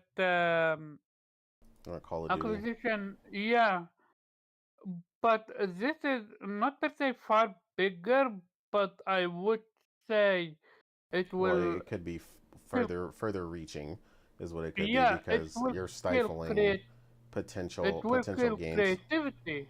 Like absolutely we absolutely seen what happened. Morgan talked about it. It's the fucking Nemesis system. Like what you call it? Warner Brother have that patent what till 30 something, 2030 something. Yeah, it's patented for a while. Yeah, Yeah, and we have never seen anyone make use of the Nemesis system, which is and we insane. probably won't at this point Because that until the shit patent was expires. great. Yeah, And here's the thing: when Cory Barlog created that one-shot camera, you didn't see him or PlayStation patent that shit. Like, if people want to create one-shot camera game, make one. Like, yeah. it. I say live and let live. If you're confident in your product, then you shouldn't be worried about it. But to me, this screams that Nintendo is no longer confident in their product, despite Pokemon still selling tremendously in its I terrible think state. But I think yeah, Palworld put a little bit. When I say a little bit, I'm literally talking about of 0.0001% fraction in their Pokemon dent. That's what happened. yeah. Palworld I mean, showcased. Pokemon was definitely a shining, undisturbed, armor piece, and Yeah, Palworld definitely put a chink in the armor, if anything, and then they just over exaggerated. So yeah, I Pal- agree. Palworld literally showcased that Pokemon is not the big empire that everyone think it is. It can be, it can be stumbled. It just need a lot of investment and a phenomenal game. Which, from what I've heard, Palworld is a fun game. Um, but yeah, no. When it comes to, well, look, well, here's the thing. What Nintendo should have done, they should have done uh, what PlayStation did, which is sue them, take them to court, I mean, they did do that. take them They to just did it late. take them to court instead of focusing on patent. Like look what PlayStation did with Nexus, not Nexus, fucking Yeah, you're talking about the the two Horizon Online. the Horizon Yeah, stuff. Yeah, yeah. Like they literally had to change their entire structure, game Yeah, structure, yeah, yeah, but that's a very different situation because that's because one is uh, out, one is not out yet. I feel you. no, Omar, let me finish. No, it's not. It has to do with the fact that this was a blatant copy of Horizon. It wasn't about game mechanics. It was like aesthetically, it literally was like they literally approached Sony, said, "Hey, we want to make an Horizon game, an MMO game," and Sony said no. And they went on ahead anyway, and then they asked again, and Sony said no again, and they continue developing. So that's clearly different because you literally wanted to make a Horizon game and then decide because you heard no, oh, we're going to release the game anyway, just going to call it differently. yeah. They displayed clear intent prior to doing it, and then did it anyway. So yeah, And I Yeah, agree. Power using wasn't using a subtle about mechanic of a game is so completely different than just copying a game one for one. Like, Power wasn't subtle about it. Come on, let's give it a buck. I mean, they weren't subtle, but they were pointing out the differences though. They didn't go at them and like like it still wasn't Pokemon. It just they copied their issue was copying some of the designs almost one for one, and then doing A the lot of the design one for one, the yeah. And pokeball mechanic, and then the other problem was taunting them on top of that like an idiot. That was yeah, that was the big stupid. Like, because they honestly probably would have got left alone, but they were just like, yeah, we dare them, or whatever, like, or something. They they said might have something gotten a crazy. few ninjas on them, but yeah, now it's over for them. Yeah, and now everybody's suffering for it because, now Nintendo felt some type of way to go to the patent office and, use the big swinging Nintendo dick and, just overcompensate for the issue now. Like we said, regardless, if someone copied you, they definitely could have got it done without the patent. But now here we are.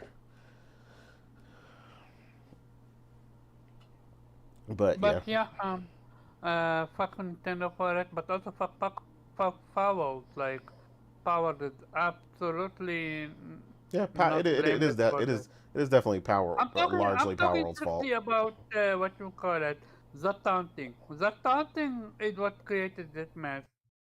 Yeah, I don't know what they were Which, thinking with that one. yeah, and now, um, I don't know what Pokemon, but Digimon games can do and other games can do too. And especially if we get an Unicorn 3, I'm curious what we're gonna get out of it. Cause fuck you, Nintendo. Fuck you with this one. Yeah, Absolutely fuck you. it sucks History when repeats you itself. think about. The system knows this. Yeah, I mean, when you think about Well, a lot of the really cool mechanics like that. yeah, Go ahead, Weed. yeah. Yeah. Well, to be fair, Nikuni 2 already ditched the mechanic with more like Pikmin flavor gameplay. So again, yeah, again, they should really watch out in that case. yeah. They're like, oh, you copied us twice. Oh, we really coming for you now. Yeah. Three. I heard a rumor that 3 is gonna have the Nemesis system. Right? Level 5 just said, freak it. We're going after But everybody. how you gonna copy it when you literally have Mantra Hunter stories? Like, I don't know. I'm curious if nah, either they're gonna pay money to Nintendo or I'm curious if Power World is not gonna be in trouble or Power World is gonna get a Well, pass. Power World already changed like a ton of mechanics. It's no longer an infringement, but they had to change a ton of stuff, like to the point where they had to do it in a time frame where they just had to disable certain things because they couldn't change it fast enough. So yeah, they got in trouble for several things. Yeah, it was bad. There's a reason. There's definitely a reason you don't really hear much about Power World right now. They had to change a ton of things, including the gliding mechanic, which didn't even get talked Which is about. another crazy thing. Like what's up, gliding? Gliding is something so common in video games. Yeah, All I of mean a it sudden, you're is. not allowed to glide.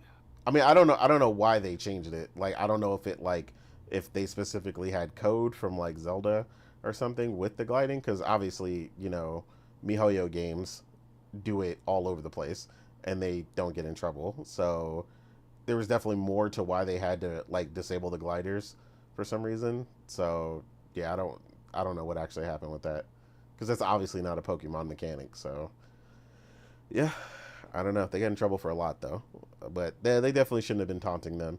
They should have just kept it quiet, kept it moving, kept iterating, and definitely changed some of those designs a little more than they did.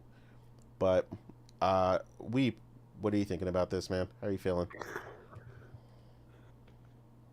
Yeah, I mean, what else is there left to say? I mean, yeah, I agree that this is bad for gaming. I mean, it was already bad, and they keep on doing it. I mean, it's ridiculous that we're now seeing these game developers or publishers patenting things that while their own games are based on things that other developers did first, right? So Right. their games wouldn't exist.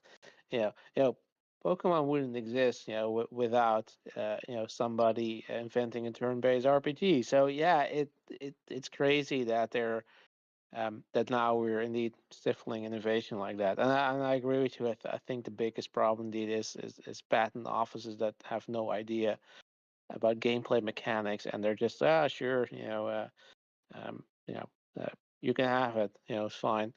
And yes, I suppose technically that this might also be just the way patents work. That they're because there are patent trolls in every industry. The companies that literally just exist to patent things that they didn't invent, just so that they can sort of blackmail the company that did invent it to just get to pay them money, so that they can save themselves the hassle of going to court. Um, yeah, I mean, yeah, I sort of get why Nintendo is so litigious and so protective, because that has a history, with if you ever seen the Tetris movie, you know why, because they were sued back then, um, Yeah. by, I think it was Claim or Atari, I think Atari, yeah, and so I understand where it's coming from, where they're so protective. Um, but yeah, I mean, this is yeah, once more setting a bad precedent. Um, yeah, and it's gonna stifle innovation. It's gonna be the thing is, like, it's not just that's just a matter of them sort of trying to block you from doing it. They probably just also, because they have a patent that basically means, yeah, if you want to use it, yeah, you can. I mean, you have to pay royalties to Nintendo, right? That's kind of what they're uh, uh, Hmm. probably aiming at, unless they just think, okay, you're outright competing with us. We don't want you to, um, yeah, to do that. I think that's probably, like, what happened, pal. Where that's probably their aim as well. That they just want to prevent this from happening, discouraging anybody from trying it again. And if anybody tries to, directly compete with them on somewhere they don't want them to release it, they're gonna just swing that patent around and say, yeah, no, fuck off. You're not gonna you're either going to change the thing, or we're going to sue you to Kingdom Come. Yeah. I mean, it is what it is. It's one of those uh, concerning developments in gaming. For everything Nintendo does right, I guess they do things wrong. That's sort of their MO these days. Yeah, it sucks. Agreed.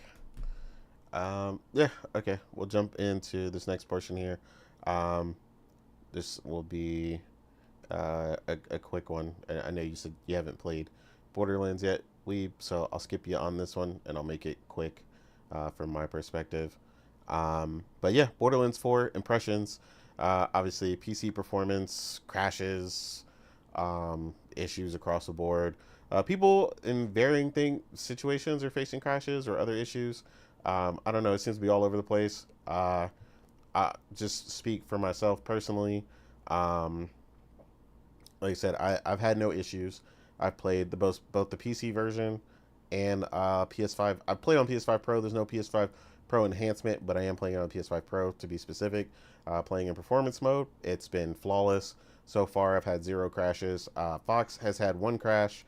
That was this morning, but she was doing some extra stuff, so she probably caused the crash herself. Um, Trying to do something weird.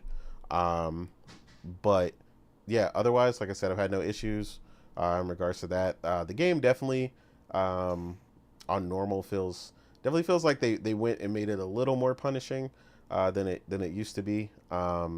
Which understandable, because a bunch of people complain all the time about difficulty. Like, the reality is you're never gonna make everybody happy. Um, People complain, Borderlands was too easy a lot of times. Um, so they definitely feel like they stepped it up a notch. Like, I swear I've been in fight for your life mode a billion times since I've been playing, and I haven't even really You put play in on a normal? fraction. Yes, I play on normal. Why would I play on hard? That's stupid. I play on normal, the default setting.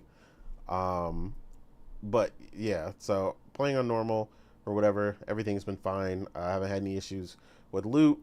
Clearly, legendaries are a lot more rare, which again is another complaint that people wanted. So now we got to deal with it. People, legendaries feel like they happen too often and blah blah blah and all this other stuff. So now people are dealing with that consequence. I'm gonna rant about it. I never fucking understood this complaint. Oh, this was a major complaint. Don't you play fucking Borderlands for loot? I'm sorry, like, yeah, I played for story, for the white action, for everything in between, but one of the main reasons I play Borderlands is for the fucking loot. It's Yeah. for when I'm getting something special, it feels special. Oh no, but If that's you their think- argument is that it doesn't feel special if they drop too often. And now they rarely drop. Congratulations. I mean, exactly. That's what happens when people complain and the company overcompensates. So that's why I always tell people, hey, be careful what you ask for. But yeah, like I said, I've had no issues. I've done a bit of farming with one of the first early bosses. That was a good farming location. I got most of his rare drops and stuff like that. His grenade and it's called shield. Yeah, so I think I've gotten everything. I got everything but the shield so far. I got 2 variations of a shotgun and some other stuff. But yeah, like I said, overall it's been a really great experience. Yes, he has a shotgun. But yeah, like again, like I said, I haven't really had too many issues. It's been a standard. As someone said, if you are a Borderlands fan and you've played Borderlands, it feels like Borderlands. Like, I don't really know any other way to say it.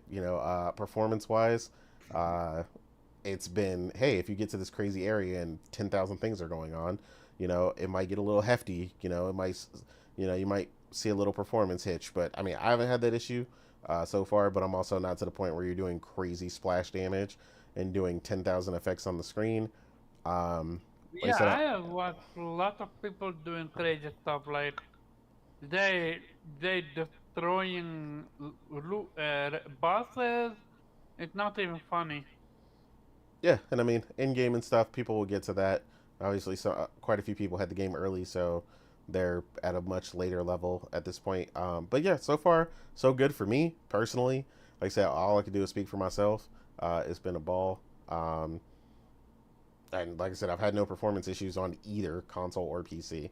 PC, definitely what I will speak of on the PC side from a technical standpoint, that the game does feel like it is a lot heavier than it should be for how it looks. But, that's up to them to work out the optimization and whatever's going on there. I'm going to say at least anything 4070 and up should not be having an issue with this game, at least at 1440p. Like, so to me, that's kind of crazy. If anyone's having an issue at that point, this definitely seems like an optimization heavy issue. Obviously, they're using Unreal. Everybody kind of knows what's going on with the Unreal Engine and so on and so forth. So we'll see kind of how that goes and whatnot. And then, like I said, I'll pass it to Morgan because, like I said, I know she hasn't had that much time with it, but I know she was enjoying it. So I'll let her just give her a brief moment with it, and then we'll jump to Omar. Yeah, I mean, like I said, I've only played like an hour of Borderlands 4. Yeah, it's straight. I mean, nothing crazy phenomenal, nothing, crazy bad either. So it's like I'm just in the middle with it. I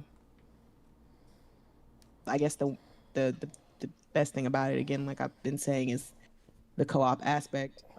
I've been playing with Innate and Fox Mamba, and it's straight. The story is kind of funny from the beginning. I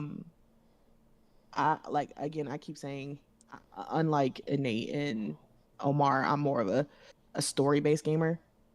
So the story does matter to me. So if the story is trash, I'm probably not gonna like this game. But yeah, we'll see how it goes. So far, I'm not at the point where I am uninterested in playing the game, where I'm just like, okay, I've played enough. I don't care to play anymore, right? I'm not at that point yet. So it still has time to prove whether or not it's worth my time or not. So we'll see how it goes. as far as it's running, it's it's on performance mode, so it's like it's running fine for me. I haven't had any, I haven't noticed any frame drops or anything like that, and it hasn't crashed on me thus far. So yeah, it's not bad so far. I think my character, I forgot her name. I'm playing like, what's her name, Naomi or something? Oh, you're playing Harlow. Harlow. Okay. Yeah. Um, Oh, the I tech like lady. her. I like her powers. She's straight. I'm using her gravitational ability that puts enemies in like orbs and stuff. It's cool. I'm like I said, I've only unlocked like obviously like one or two of her skills, so, and there's a lot of skills, so There's a ton. we'll see how yeah, we'll see how cooler she becomes as a character. But yeah, I'm interested in, like, I guess we got through the tutorial portion of the game. We've met the robot, whatever his name is. Claptrap. Claptrap. Yeah. And we've gotten the home base or whatever, so that's how far I've gotten in the game. But Did Yeah. you yeah. mute him? Or do you like his character? Did I mute him? I didn't even know if that was possible. There is a possibility to mute Claptrap. Oh, I mute mean, Claptrap. I didn't know. Yeah. I didn't. I mean, Yeah, I didn't know I've that was never possible. tried to mute Claptrap anyway, so. Yeah. Yeah, I mean, I'm not even listening to anything he says anyway, so it doesn't really matter. Yeah, I will say I think the thing that you'll vibe with more than anything, I mean, I think the overarching story will be kind of funny, but it's more of a backdrop to the characters, and I think you'll like the characters because Borderlands is definitely a lot about the characters. How happy they can be. We shall see. Absolutely. Yeah. Now, Omar, yeah, go crazy because I know you got plenty to say. Okay, the good side. The good thing.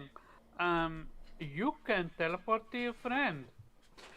That's phenomenal. However, I thought I would talk about it later. Another good thing. One of the quickest way to unlock all your 4 weapon slots. They finally understood. Oh yeah, people wanna cycle through their weapons quickly. They don't want to have be using 3 guns slots for what, close to 15-20% of the game. Another thing, you get your vehicle super quick. Like, I like that, and your vehicle can be spawned anywhere you are, even including combat areas. So yeah, that's super cool. Also, your vehicle jump.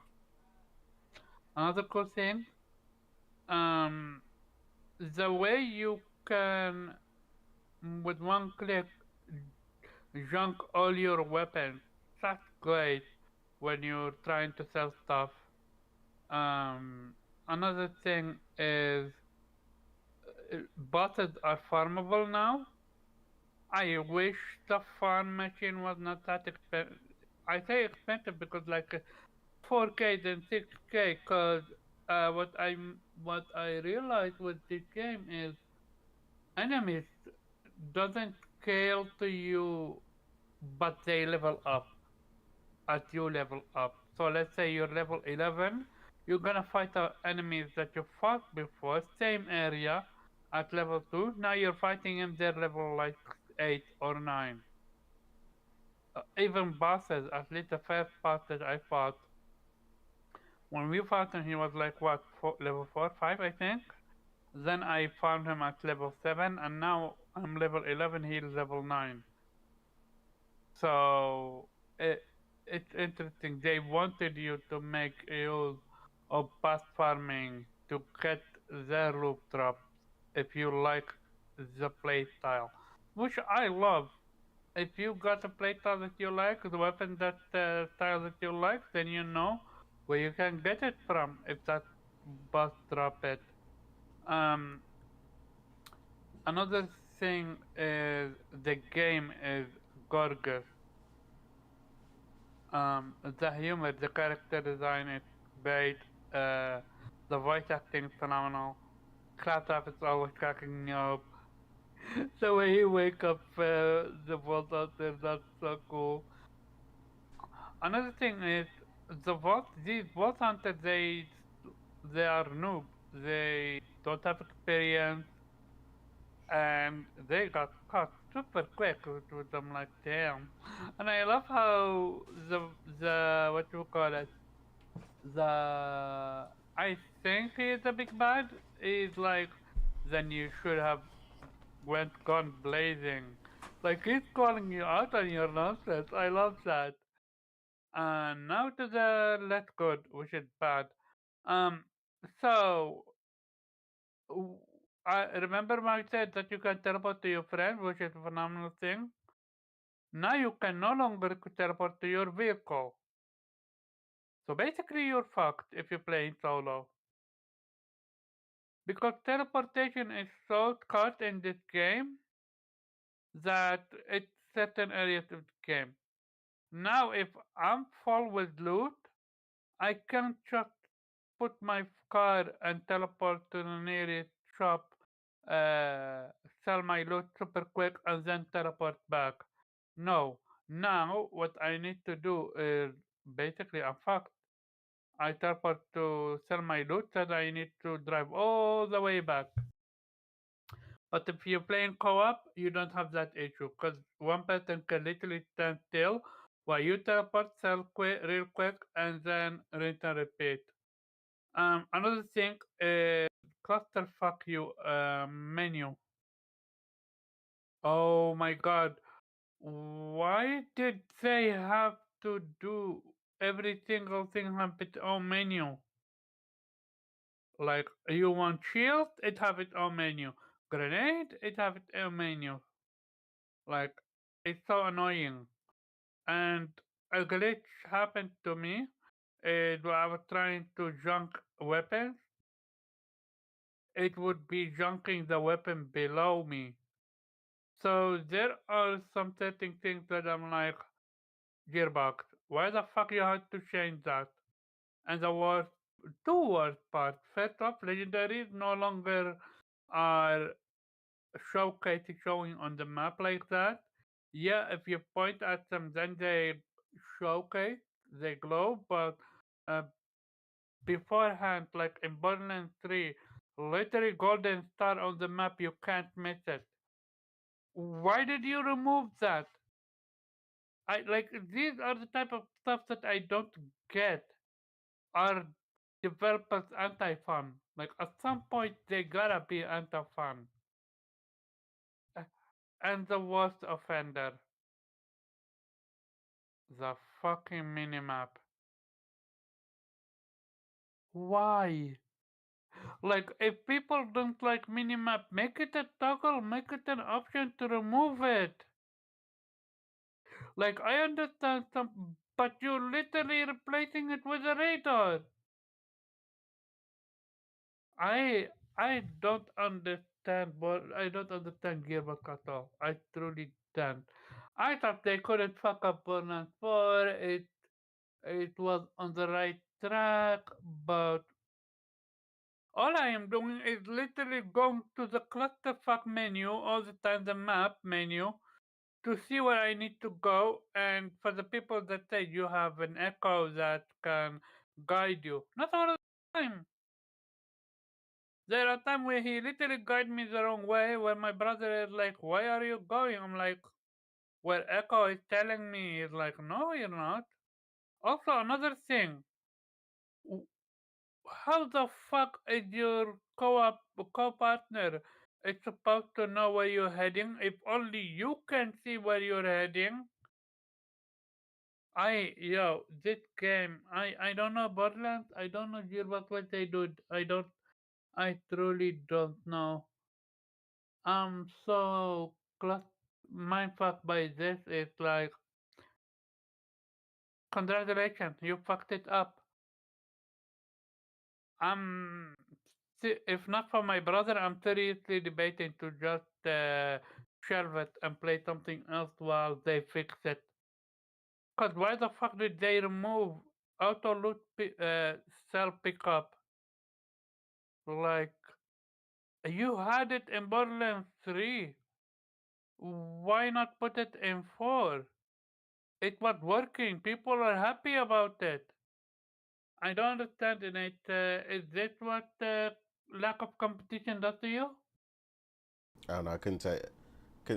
You start fucking shit up, making mistake like this? So what you're saying is you should have played Lost Soul Aside instead of this. I mean, honestly, I couldn't tell you because I'm having a ball. So yeah. Yeah, you're having a ball. Congratulations. You're always with the co-op, so you're not alone. Yeah, Aren't you playing it with your brother? Even solo. I have a solo character. I always I have thought a you were solo playing it with character your brother, and Omar. multiples. I am playing with my brother, but I'm playing alone. It's a whole different ball game. And if there's something that I want to keep, And also, if there's something you I want to didn't- keep, I teleport back old equipment that I want to keep to my bank because you can teleport stuff from your character directly to your bank. Yeah, but you can't sell stuff directly the way they did it in Borderlands 3. Which I mean, is I also confusing. didn't make the silly decision of spending my stuff elsewhere. So my stuff that when I first unlocked the first 40 for the SDU, I put it all into my backpack because I know That's I like okay, to pick Jake. up a I lot of have stuff. 45. I think either 45 or 50 of the youth space. Trust me, I'm a Borderlands fan, so I know what to prioritize the most at first. Yeah, so I don't know. Afterwards, It hasn't been a big issue for me. Like I said, I also don't pick up a bunch of stuff. Like I don't pick up everything that drops on the floor. okay. So I'm not doing And that what because about if you the do So that, map? we you're know gonna we You know have Omar anything has with that the minimap? issue where he has to pick everything up. yeah the mini And you have it. I And wish just that I like fucking the look mini at map, shooter but mode again. I like the mini map, but Sir, yeah. that doesn't mean anything. That's a you thing. Yeah, I don't pick up everything. Like to me, that's not valuable. I'm not picking up white shit anymore. I'm not even picking up green shit anymore. Like green stuff is like, oh, okay, I'm done. We're about to go back to base, and I got some space. I'll pick some stuff up to sell. That's it. Like if honestly, most of the time I'm not even using nothing. If it ain't purple or legendary, I ain't even using it. And I'm like, even on my lowest character, it's like all purples. Like I'm just not doing it. Like I said, I'm picking up that stuff is just getting picked up just to be sold quickly. And the other thing that I make sure I do as I'm going along, I'm making sure that I'm opening up these areas to get the new save zones so that I am always not very far from somewhere where I can sell. And even then, you still don't need those specific locations because in several locations, even obviously every time before you fight a boss, so on and so forth, there's always a ammo spot or Yeah, whatever. there So is you, an ammo spot and there is a what you call it, a moxie spot.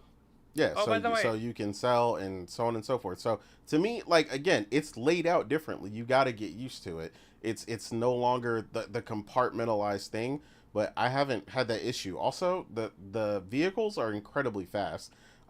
So being able to just summon your vehicle wherever and not have to go to a catcher ride is super convenient. And I got the second vehicle on my PC character, and that is super smooth. It's I've even got better faster. speed. Yeah, I know. A Yeah, lot more like speed. I know.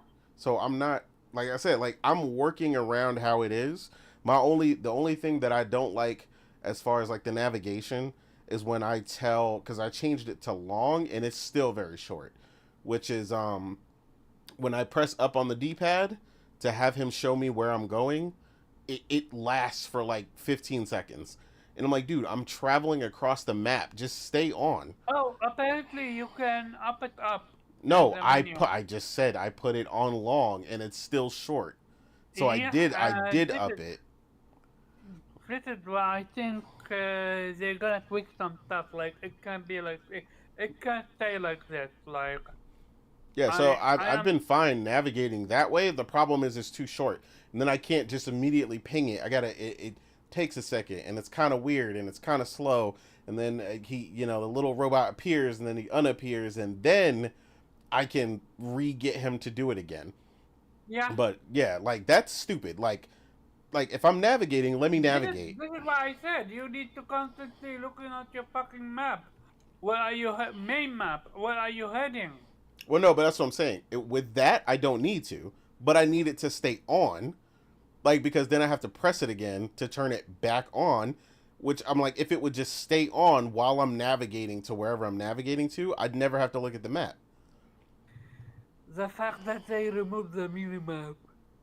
Yeah, I mean, I still want the mini map. Like, I get it, and but I also I know he was complaining about some other stuff about it taking additional resources. And honestly, they ain't got nothing to give right now, because the game is obviously running very, very heavy for whatever reason. Whatever they chose to do in the back end that is causing this game to literally just destroy some people's rigs, and they just can't run it.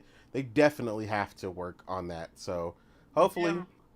Hopefully, like I said, they can. I But for didn't the most part, mention it, I'm just having a ball. So but the field of view, it needs a little bit tweaking. you mean you I want think a field of view on console? Is what you mean? Because there's no tweaking. Yeah. It just doesn't exist. Yeah. Yeah. Again, Like, so I've played. I've played on they both, messed and with- I don't have an they- issue playing on console They messed with with zero. it. It doesn't feel like Borderlands 3. They messed with it. Yeah, I mean, I people was said doubtful. it's very narrow. So I mean, It I'm not is, gonna it is. disagree, It needs but to be a little bit far away. It absolutely is. It absolutely is. It needs a little bit of far away. I really like that when I'm like, especially when you're running, it feels like you're literally eating the gun with how close to it toward your camera. Um, one thing I would say that's a phenomenal addition is you healing yourself. I yeah, that was a love good that. addition. And another thing, phenomenal addition is how grenade have different design now. Where you're like, okay, one grenade is like this, one grenade is like that, and you can literally get a fucking minigun as a grenade instead of a grenade. Yeah, the So heavy weapon slot. the heavy weapon, the Destiny, which you can see the Destiny blueprint all over this game, right? I don't know about all that.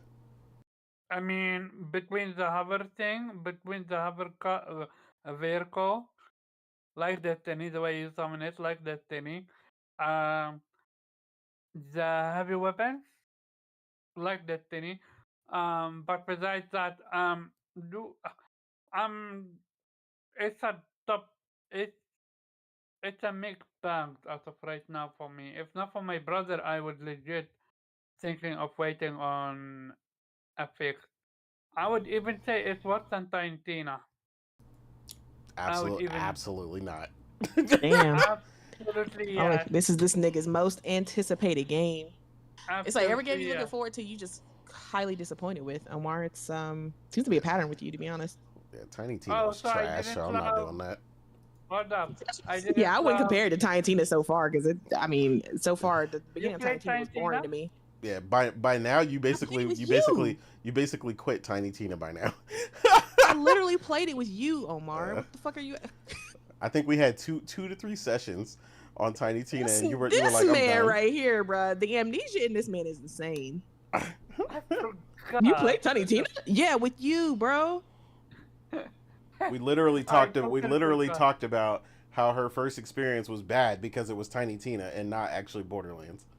Swear, I think Omar just Oh, smacks yeah. his head up against a desk every morning, and it's just his mind's on refresh. Like, No. oh my god. But going back to it, I'm curious if this is going to be how they did with Borderlands 3. Are they gonna turn it around the way Borderlands 3 launched to what it become afterwards, with DLCs, with the way they added the auto pickup, the new skill set, kill tree, and everything in between? What's gonna happen with Borderlands 4? Only time will tell. But as of right now, I don't know about PC. I have heard about the crashes and I've seen a few of them clipping through the road, the what you call it, the ground and everything in between. But at least on PlayStation, they need to give me a minimap. Cool. All right, well, that does it for the Borderlands discussion. We're gonna jump into this last thing, and then we're gonna get ready to get up out of here. I don't want Weeb to die on me over there. But obviously, in the last couple weeks, well, in the last couple years, but they're definitely amping up the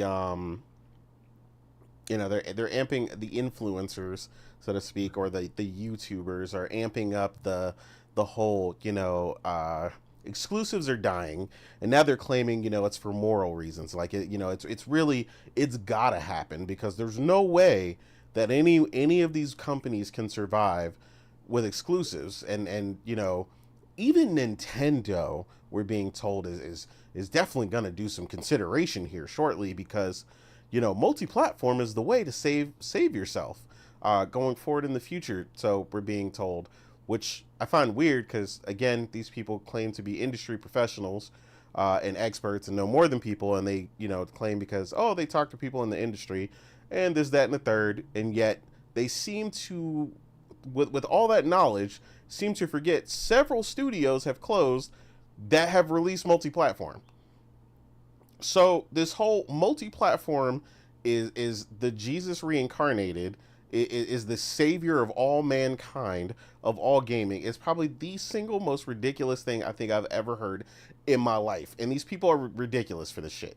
Like, literally got the audacity to sit here and tell me that going multi-platform is going to save everyone and generate all this magical money that apparently exists out here. But, apparently it doesn't exist for all the games that have already been multi-platform. So I also find that funny enough. So, yeah, this whole thing is weird. Games sell more than multi-platform. Where is that conversation? Exactly. That conversation is non-existent. It's a one time only. It's not the norm, but it is happening. So yeah, and then claiming that Nintendo is the only one that sells like that is also ridiculous, because again, Spider-Man 2 has now sold over like 15 million copies or something like that, and it sold over 10 million of them in just under 3 months. So again, saying that Horizon literally selling gangbusters despite all the alleged people who hate it, and this, that, and the third, being one of the foremost best-selling franchises. When it was a new IP, and it was 10 mil? Yeah, I mean, over its lifetime, it sold over like 20-something million or something at this point. Yeah, I'm talking about back when it was a new IP. It sold 10 mil. And people still think that games don't sell like that. Yeah, so this whole notion that, everybody's going to bend the knee to multi-platform, which, mind you, for the record, also, we're ignoring costs more money, costs more time, more experts on hand for development, compromises a bunch of other work ethics and things that go on. Again, the whole, we're listening to developers and we talk to people in the industry, yet we're ignoring all the benefits that are stated from single platform development from top tier developers that have stated their game would not be what it was if they were working on multiple platforms while developing the game. That this has come from not only within PlayStation, but within the team behind Stellar Blade, working with a single platform in mind, allowed all these devs to put everything they had into developing the game and not spending a bunch of time troubleshooting and translating code to all these different and various platforms. It is ridiculous that this is some be-all, end-all massive solution. Yes, there are people and publishing houses that are geared towards developing multi-platform that develop great games. No one's saying you gotta be exclusive to do that. We're saying the benefits from these teams and what they're able to achieve that differentiates them from other people is what they're able to do when developing with a single platform in mind. And these games sell plenty and have sold fine to this point, to this day. So they're not magically not selling, and going multi-platform is, again, not magically the answer, because we've seen several of these games go multi-platform and not sell shit.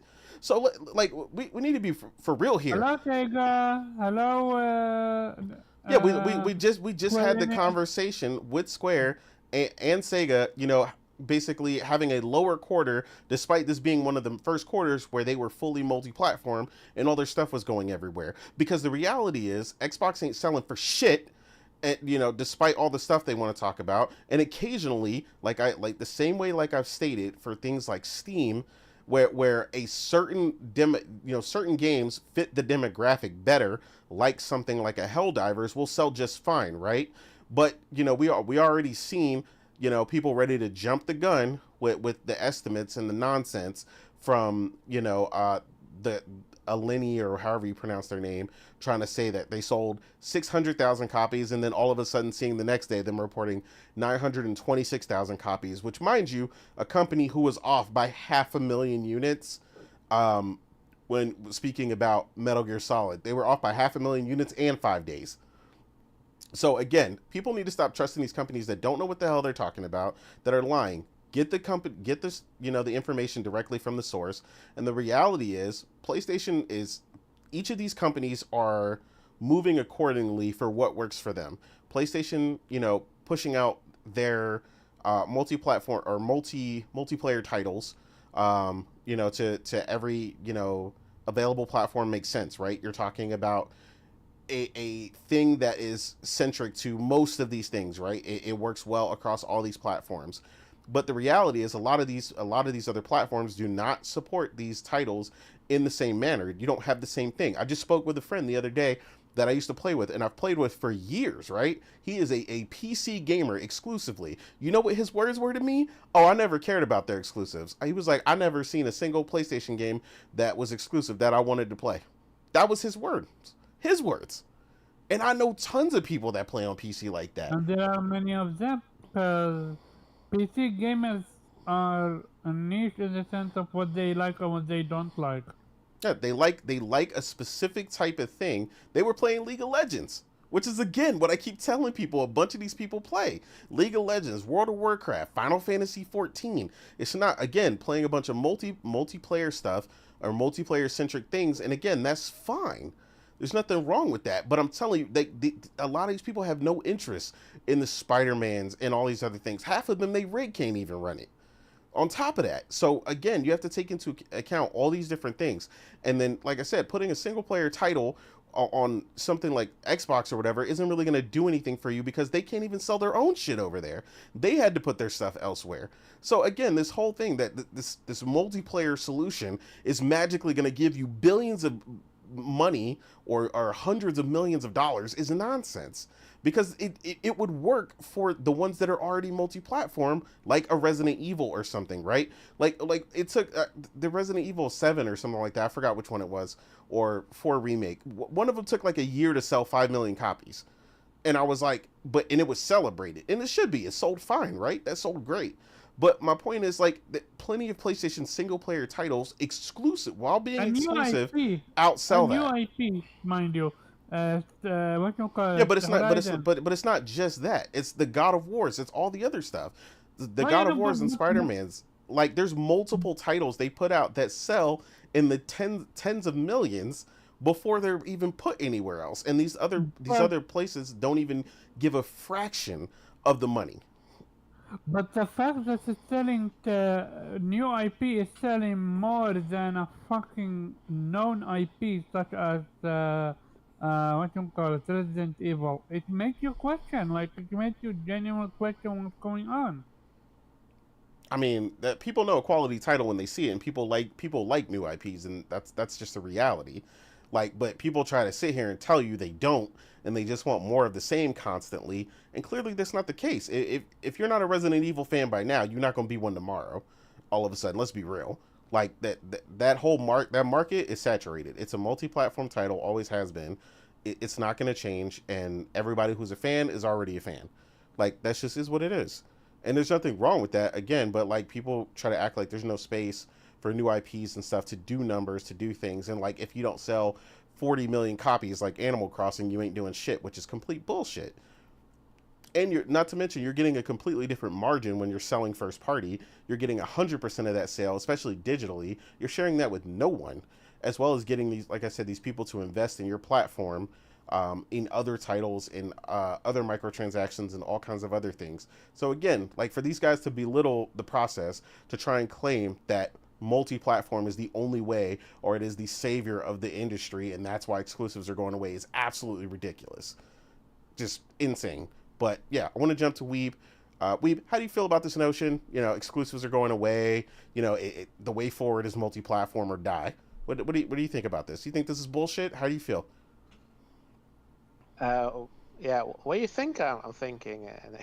I mean, I know I'm hyped up. I'm ready. I hate this topic. Like, fuck these people. You're the one that put it in? Yeah, the disingenuous nature of this topic is ridiculous, bro. Yeah. Yeah, no, yeah. I mean, you said it already. Like it's fundamentally untrue because there are absolutely plenty of first party or exclusive games that sell incredibly well, and plenty of third party multiplayer games that don't. So that's not a testament of whether or not a game will sell well, nor doesn't automatically mean that if the more platforms are, the better will sell. I mean, there is something about uh, something being exclusive. Yeah, the focus on either developers that they just have to focus on one platform, which means they can essentially deliver a better game in the same amount of time. Um, but also the sort of there's a certain, if something is available everywhere, it depending on how much attention you're getting, how hype there is, it may also be just as much available nowhere because you're unable to distinguish yourself from anything else. But as soon as something is exclusive, people, you'll get exclusive marketing. You're gonna get hype surrounding it, and of course, there are gonna be people who are gonna champion it and say, "Hey, look at us, we have an exclusive again." But yeah, I mean that does there is absolutely an argument for having a game exclusive, aside from all the benefits you have with potentially investment from from a platform holder. Um, so yeah, the entire argument is ludicrous. And yeah, very disingenuous because the as I said, there are clearly they have an agenda, whether that's explicitly just because they prefer a particular platform, or that doesn't have exclusive, or that they're just they know that if they talk about something that gets people riled up, Mm-hmm. they'll get them clicks. People will hate watch their video just to figure out what kind of bullshit you're spouting, and then they can clip it and show it on on Twitter and you know just to make fun of you, which is what they want, because then they have even more material with, hey, look at salty fanboys or attacking me because I said something they didn't like. Uh, that's Always how it that, works. isn't it? Sorry. Always that. Look at 40 fanboys attacking me, even though you're literally the one that created that argument. And when people rebuttal you, all of a Yeah. sudden 40 Yeah, don't. but that's the entire point. They're dropping bait, and they're then patting themselves on the back that they're, oh yeah, look, people got mad, about when I spoke the truth, that kind of bullshit. So yeah, Yeah, so they say. yeah, exactly. I mean, even I have, like, I've been clipped. They just took my tweet or whatever, Mm-hmm. and just made a YouTube video out of it, because that, and then you can see that's the entire point of it. They don't care about actually having an opinion or belief in it. All they want is engagement. All they want is controversy. They don't care. These people aren't enjoying gaming. These people are basically parasites that are feeding off of it. Exactly. And yeah, they nothing of value is produced, but those people, and nothing of value is lost if they cease to exist. Like, yeah, I mean, I have stopped caring, engaging with these fools. I mean, we know the truth. We know that that's bullshit. Um, Yeah, there's no yeah. statistic that supports what they're saying at all. No, no, far from it. The numbers would easily could easily interpret them the other way around, just Mm-hmm. based on the sales numbers. Look, and again, it's stupid to make any generalizations based on certain games doing well, certain games doing not, just based on the fact where they're available. Mm-hmm. You can certainly make arguments like if sure, there's a logic to say, yeah, if a game is available multi-platform, yeah, well, automatically we'll have more sales because, well, more people can buy it. But yeah, we know that that's not necessarily true. We know that there's not necessarily going to be a marginally increase in people, more people buying it if you release it on everywhere. And there were so many trade-offs. Like I said, like there's a risk that if you develop the game for one platform, it might be really good, and if you and a hit, and if you develop it for multiple platforms, it might be just okay, Yeah. and it will be drowned out because, well, it's not good enough. Yeah. So yeah, I mean that's a reality. And again, it entirely depends on what you want to make. Like, I can totally understand if you're making a service game, a multi-platform game, that you want it to be on as many platforms possible because you have potentially more player base if you use crossplay. But for a single player game, yeah, that entirely depends on what you want to achieve with and what you produce. Like if you're making if it's a game that can run on Nintendo Switch, yeah, sure, drop it on Nintendo Switch if it can run properly. But if you're gonna make a game that's supposed to run on next gen console, or on a proper console like PS5 or a Series X, and then you try to make it work on the Switch, I'd say that don't bother. If you have to compromise the game for that, like, yeah, no, it's not worth it. And you might run the risk that it's going to be a mediocre game, and it's like people can play it on the console. You choose to, like, the lowest common denominator. You choose to deploy it, and they don't like it on the platforms that should be able to run it, but you compromise your game for it because you wanted it to be on everywhere. So yeah, I mean, uh, yeah, it just is a very stupid argument. Like I said, it's not based on any actual data. It's just disingenuous. There's enough. It's not an actual conversation. Like, these people are not interested in that. They just wanna be controversial for the sake of it. I mean, we know better, and we know that it's not that simple. It doesn't correspond with what we see in reality.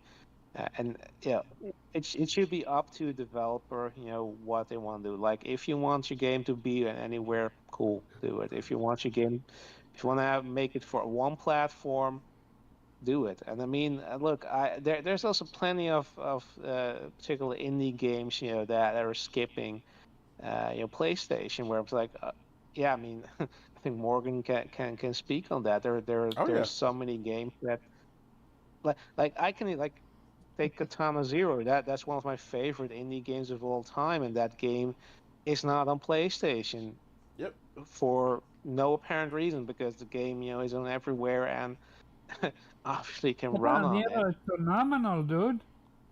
The game is absolutely amazing, and would be totally at home on the PlayStation, but it's not there. And look, yeah, I don't know what the reason is there, and certainly would mean that's certainly a case, an example where the game probably would do very well on PlayStation. But on the other hand, like, I'm not gonna whine about it. To like, you can of course ask for it to an extent that a developer might use that to gauge interest in the game. Hell, yeah, we see a lot of interest, so maybe we'll put it on your platform.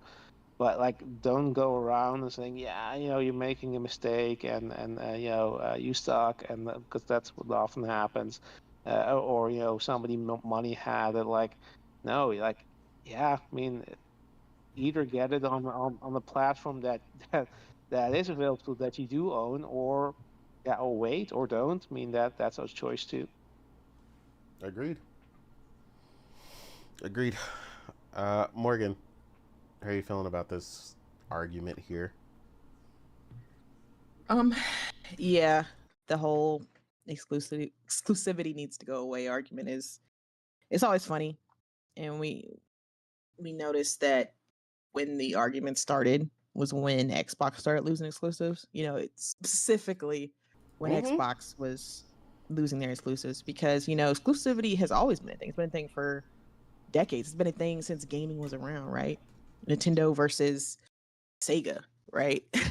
Nintendo, Sega do what Nintendo don't, right? Like it's been a thing for forever. But for some reason, the media, gaming media in particular, have only really cared about it going away when Xbox started going away with it. It's very interesting how that happens, right? It wasn't a progressive thought, for themselves, right? It wasn't I think this is something that just needs to be done because this is how I feel. No, this is a reactionary behavior towards Xbox doing away with their exclusivity, right? Because when Sure the it's a thought of coincidence. you said what? I'm sure it's a coincidence. Yeah, it's just a coincidence though, right? Because I specifically remember when the announcement happened that Xbox bought Bethesda, right? And all of Bethesda and ZeniMax, right? The cheers going around. Me, I didn't care because I don't care about Bethesda. I don't like their games, so it didn't matter to me. But the cheers that were going around with among Xbox gamers, we finally got some games. Yeah. Oh man, we're gonna have this. Look at the plethora of games and studios that we're gonna have exclusive to the Xbox ecosystem. Just get an Xbox. Just buy an Xbox. Yep. That was the whole slogan, right? X gonna give it Derek? to you. Just buy an Just buy Xbox. a Do phone- this. Just buy a plate, an Xbox, Paris, eh? Yeah, it was just like that was the slogan going around, right? I mean, that was it. Like the people were just so hyped, and then they bought Activision, and then just got the hype got even bigger. Oh my God, they're in the bid for Activision. We're gonna have COD. Oh my God, we're gonna have Candy Crush, Diablo, all that, right? It was just a whole thing. And then when the rumors were going around that maybe some of these games, maybe some of these studios are going to be multi-platform. They're not all going to be locked away on the Xbox ecosystem. Then it was, oh, those are just rumors. Guys, people don't spend billions of dollars just to make games go multi-platform. Remember, that was the argument that a certain someone had when Bethesda was propositioned to be bought. Like it was just, oh, that doesn't make sense. You don't spend billions of dollars to keep it the same. They're gonna make sure that these games are only on where Game Pass is available. I mean, it was a whole thing, right? And then we move on 2024 or whatever it was, and it's just 4 games. Don't worry. Don't look at this as a sign of things to come. This is just an experiment. We're just kind of putting it out there. We just want to see, we're just for the betterment of the studios. We're just trying to, engage and get some more numbers up, right? And see how that helped, Tango Gameworks and Hi-Fi Rush. But yeah, it was a whole thing, and and then little slowly by slowly start drip feeding more games, and then well, guys, don't get upset. It's just certain games. If it's the major tentpole titles, then you can put your pitchforks up, right? I just don't see Xbox doing that for their tentpole titles, and the tentpole titles happen. Well, guys, I don't understand why you're upset. Okay, multi-platform is the best strategy for everyone. It's better for the gamer that way. Like it slowly but surely started moving closer and closer to just acceptance, right? They went through like the 5 stages of grief with Xbox, right? When they finally moved to acceptance, like, oh, okay, so well, I guess this is the new thing, so we're just gonna have to take it as it is, right? And it's like, but they want you to believe that this is what they came to. This was the conclusion that they came to by themselves. Like, oh, I've always thought this way. No, you didn't. Let's for 1 second go into an alternate universe where Xbox purchased Bethesda and Activision, and all of their IPs were exclusive to the Xbox ecosystem, right? Xbox PC Game Pass, right? With the exception of COD, right? Because COD, it's way too big for Xbox to be exclusive. Let's just say everything but COD was exclusive to Xbox.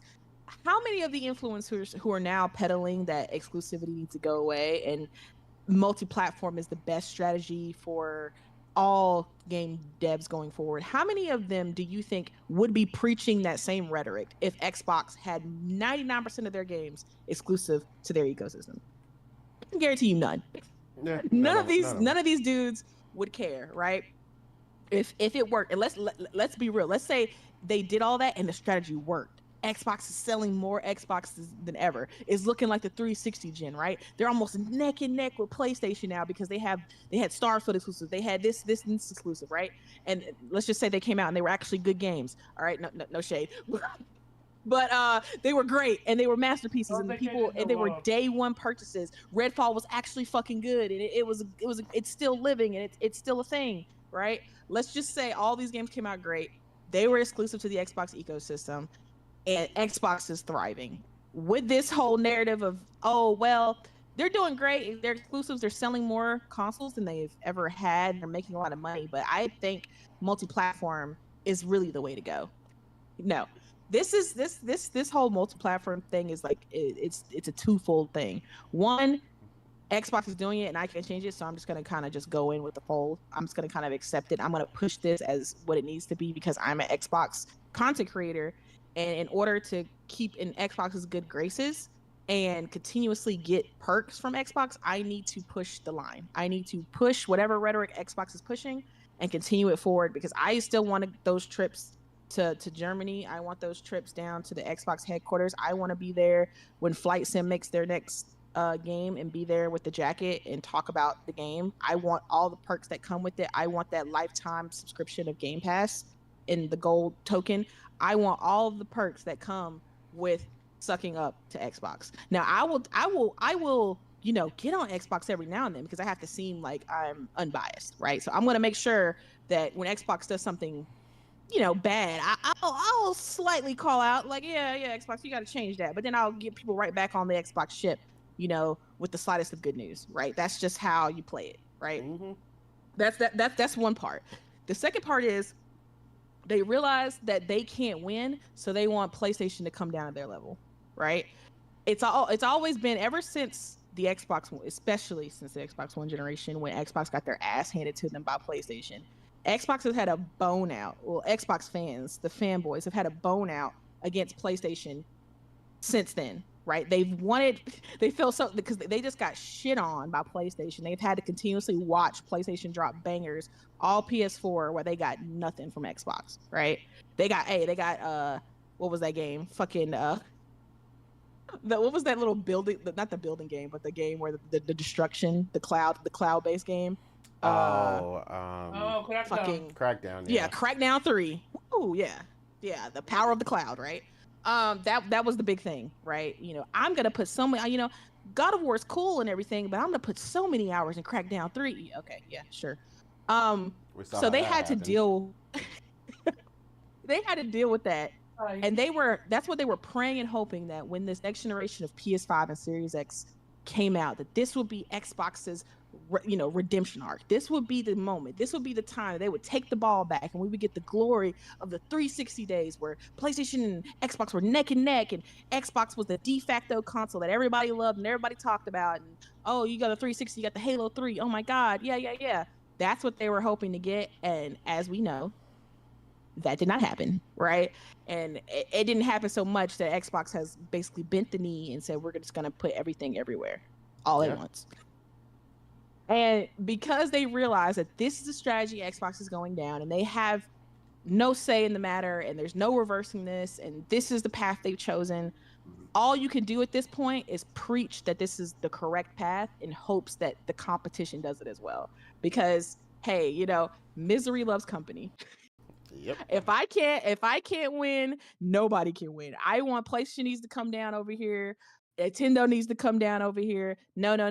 All you guys need to do the same strategy. Okay. I don't want to be in this miserable bubble by myself. Okay. While you guys are over there enjoying your exclusives and get to be happy about it being, designed specifically for your console. I have to sit here and play games not designed that way. And it makes me mad because I can't brag about that. Okay. Because every game that comes out, I got to share with you. It's not fair. That's just the mentality. And they want they want PlayStation players just to be in that same pitiful bubble that they're in. Okay, that's all this is. They just want PlayStation to be down in the grain because one, it makes them feel better about it, and two, this gives credence to what Xbox is doing. If PlayStation does it too, that means Xbox was right, right? That means Xbox did good. They did it first. Yeah, yeah. See, Xbox made the right choice, and that makes me feel validated about the choice I made because I wrap my personality around this box. So when it does good things, I feel good. And that's just the story of the day when it comes to this situation. And I'll end it with this. My point being that none of this whole multi-platform strategy, this whole rhetoric that they're trying to push down people's mouths, it's not a natural one. It's not one that they came to of their own accord. It is one that has been fed to them, and they are now just spewing it in order to stay in the good graces and also to bring PlayStation down to their level. It is not something that they believe in. Most of them, if they had a choice right now to push a button and make Xbox exclusive again, they would absolutely do it. Without a doubt. They wouldn't even think about it. They push that button and they make it happen. But because they can't, they have to bring everybody else down to their level. So that's literally what this is all about. And I stand by that. I don't care what any of these dudes say. Yeah, agreed. Omar, obviously we said a lot. Go ahead and close this out and how you feel about this, and then we're going to get ready to get up out of here. Morgan said it at best, validation. It's like, imagine you bought your brethren, I will say, or at least gaming brethren, play God of War, Uncharted, Last of Us, and all you're playing is Crackdown and Halo and Gears of War and Forza, and that's it. While PlayStation kept creating new IPs, Horizon, Spider-Man, not new IP, but you get my point. You name it, PlayStation created that, and you're looking at. But what about me? Remember, guys, when PlayStation became successful with Spider-Man, what did they say? You know what should happen? Microsoft should get Wolverine. I don't know if you guys seen that post, but that was so funny. Yeah, I saw that. I mean, they were saying like X-Men specifically because of Xbox X-Men. No, Wolverine. Specifically Wolverine, they said. Not X-Men, Wolverine. They specifically mentioned Wolverine because of his double X thing. Yeah. So it's so funny when he saw me reveal Wolverine. All of a sudden, Wolverine was no longer cool. Oh, all yeah. of a sudden, We don't it's need just him. generic, dude. Mm-hmm. It's just generic. What you gonna do? Like, and again, they don't have a mindset, or not mindset, a mind of their own. They don't know what they like, which is why Game Pass is literally what you call it, the try before buy, and most of the time they don't even buy. And it's like at some point it gotta become demoralizing to them, which is why Morgan said it, misery loves company. Well, they are miserable. Can you imagine not being miserable? Like, here I am playing God of War, Uncharted, Last of Us, and they need that. It's like, they're gamers, they want that. But here's the crazy part. For some way, Xbox found a way to make them believe that they don't want that. Like, that's the crazy part, and it's all to the, what you call it, the power of, what do you call that shit? The power of... Indoctrination, propaganda. I mean, I don't know. Take your pick. Yeah, actually, it's the power of the media. Media literally created the world where you don't need it. A lot of influence. The power of influencers, basically. Not fuck media, literally the power of influencers. Like, we literally, like, I don't wanna bring up Nintendo, but what happened? Nintendo showed what you call it, Donkey Kong Bonanza DLC. when PlayStation did it, they called it cut DLC, cut from the main game.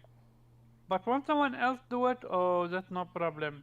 When PlayStation reuse asset, they call it a DLC. But when someone else does it, oh, that's normal. It saves cost.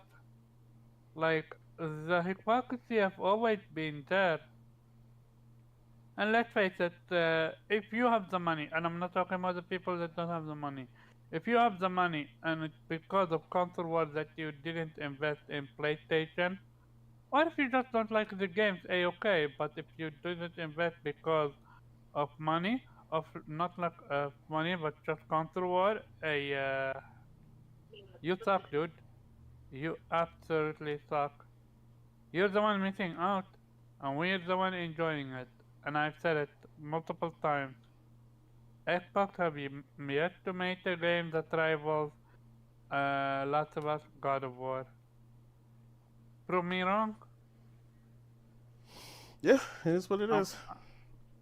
I'm waiting. Prove me wrong. Oh, I mean, If I'm I'm not. wrong, I I mean, will I'm admit not. I'm wrong. I mean, I'm not gonna say some people don't think Halo has been that game for them already, but I mean, like I said, opinions at the end of the day. But regardless, the ultimate thing is the whole exclusives are dead, or clearly in mind because of one specific brand, and that's the real goal from a lot of these people. But yeah, with that, we're gonna go ahead and get up out of here. Thank you for everybody who came through. Yeah, we almost hit 3 hours off of that one, off of 4 topics. Good show. Yeah, a lot of great games out here to be played, man. So um, it's good to see you guys out there enjoying. I see Hero made it in the end here. Um, but yeah, I saw somebody with Salazar said he was playing Hollow Knight. All the good stuff out here. So like I said, it's a ton of great games to be playing. Whether you're playing Borderlands, whether you're playing, Chronos: The New Dawn, Hello, uh, fellas. yeah, Hell Is Us. I mean, a ton of games. Like the list just goes on, and it hasn't quit, and it will not quit until probably the end of the year at the rate we're going. Um, Still a ton of great games coming. Pick, choose, and refuse. Make wise choices. Pick up the games you really want to play.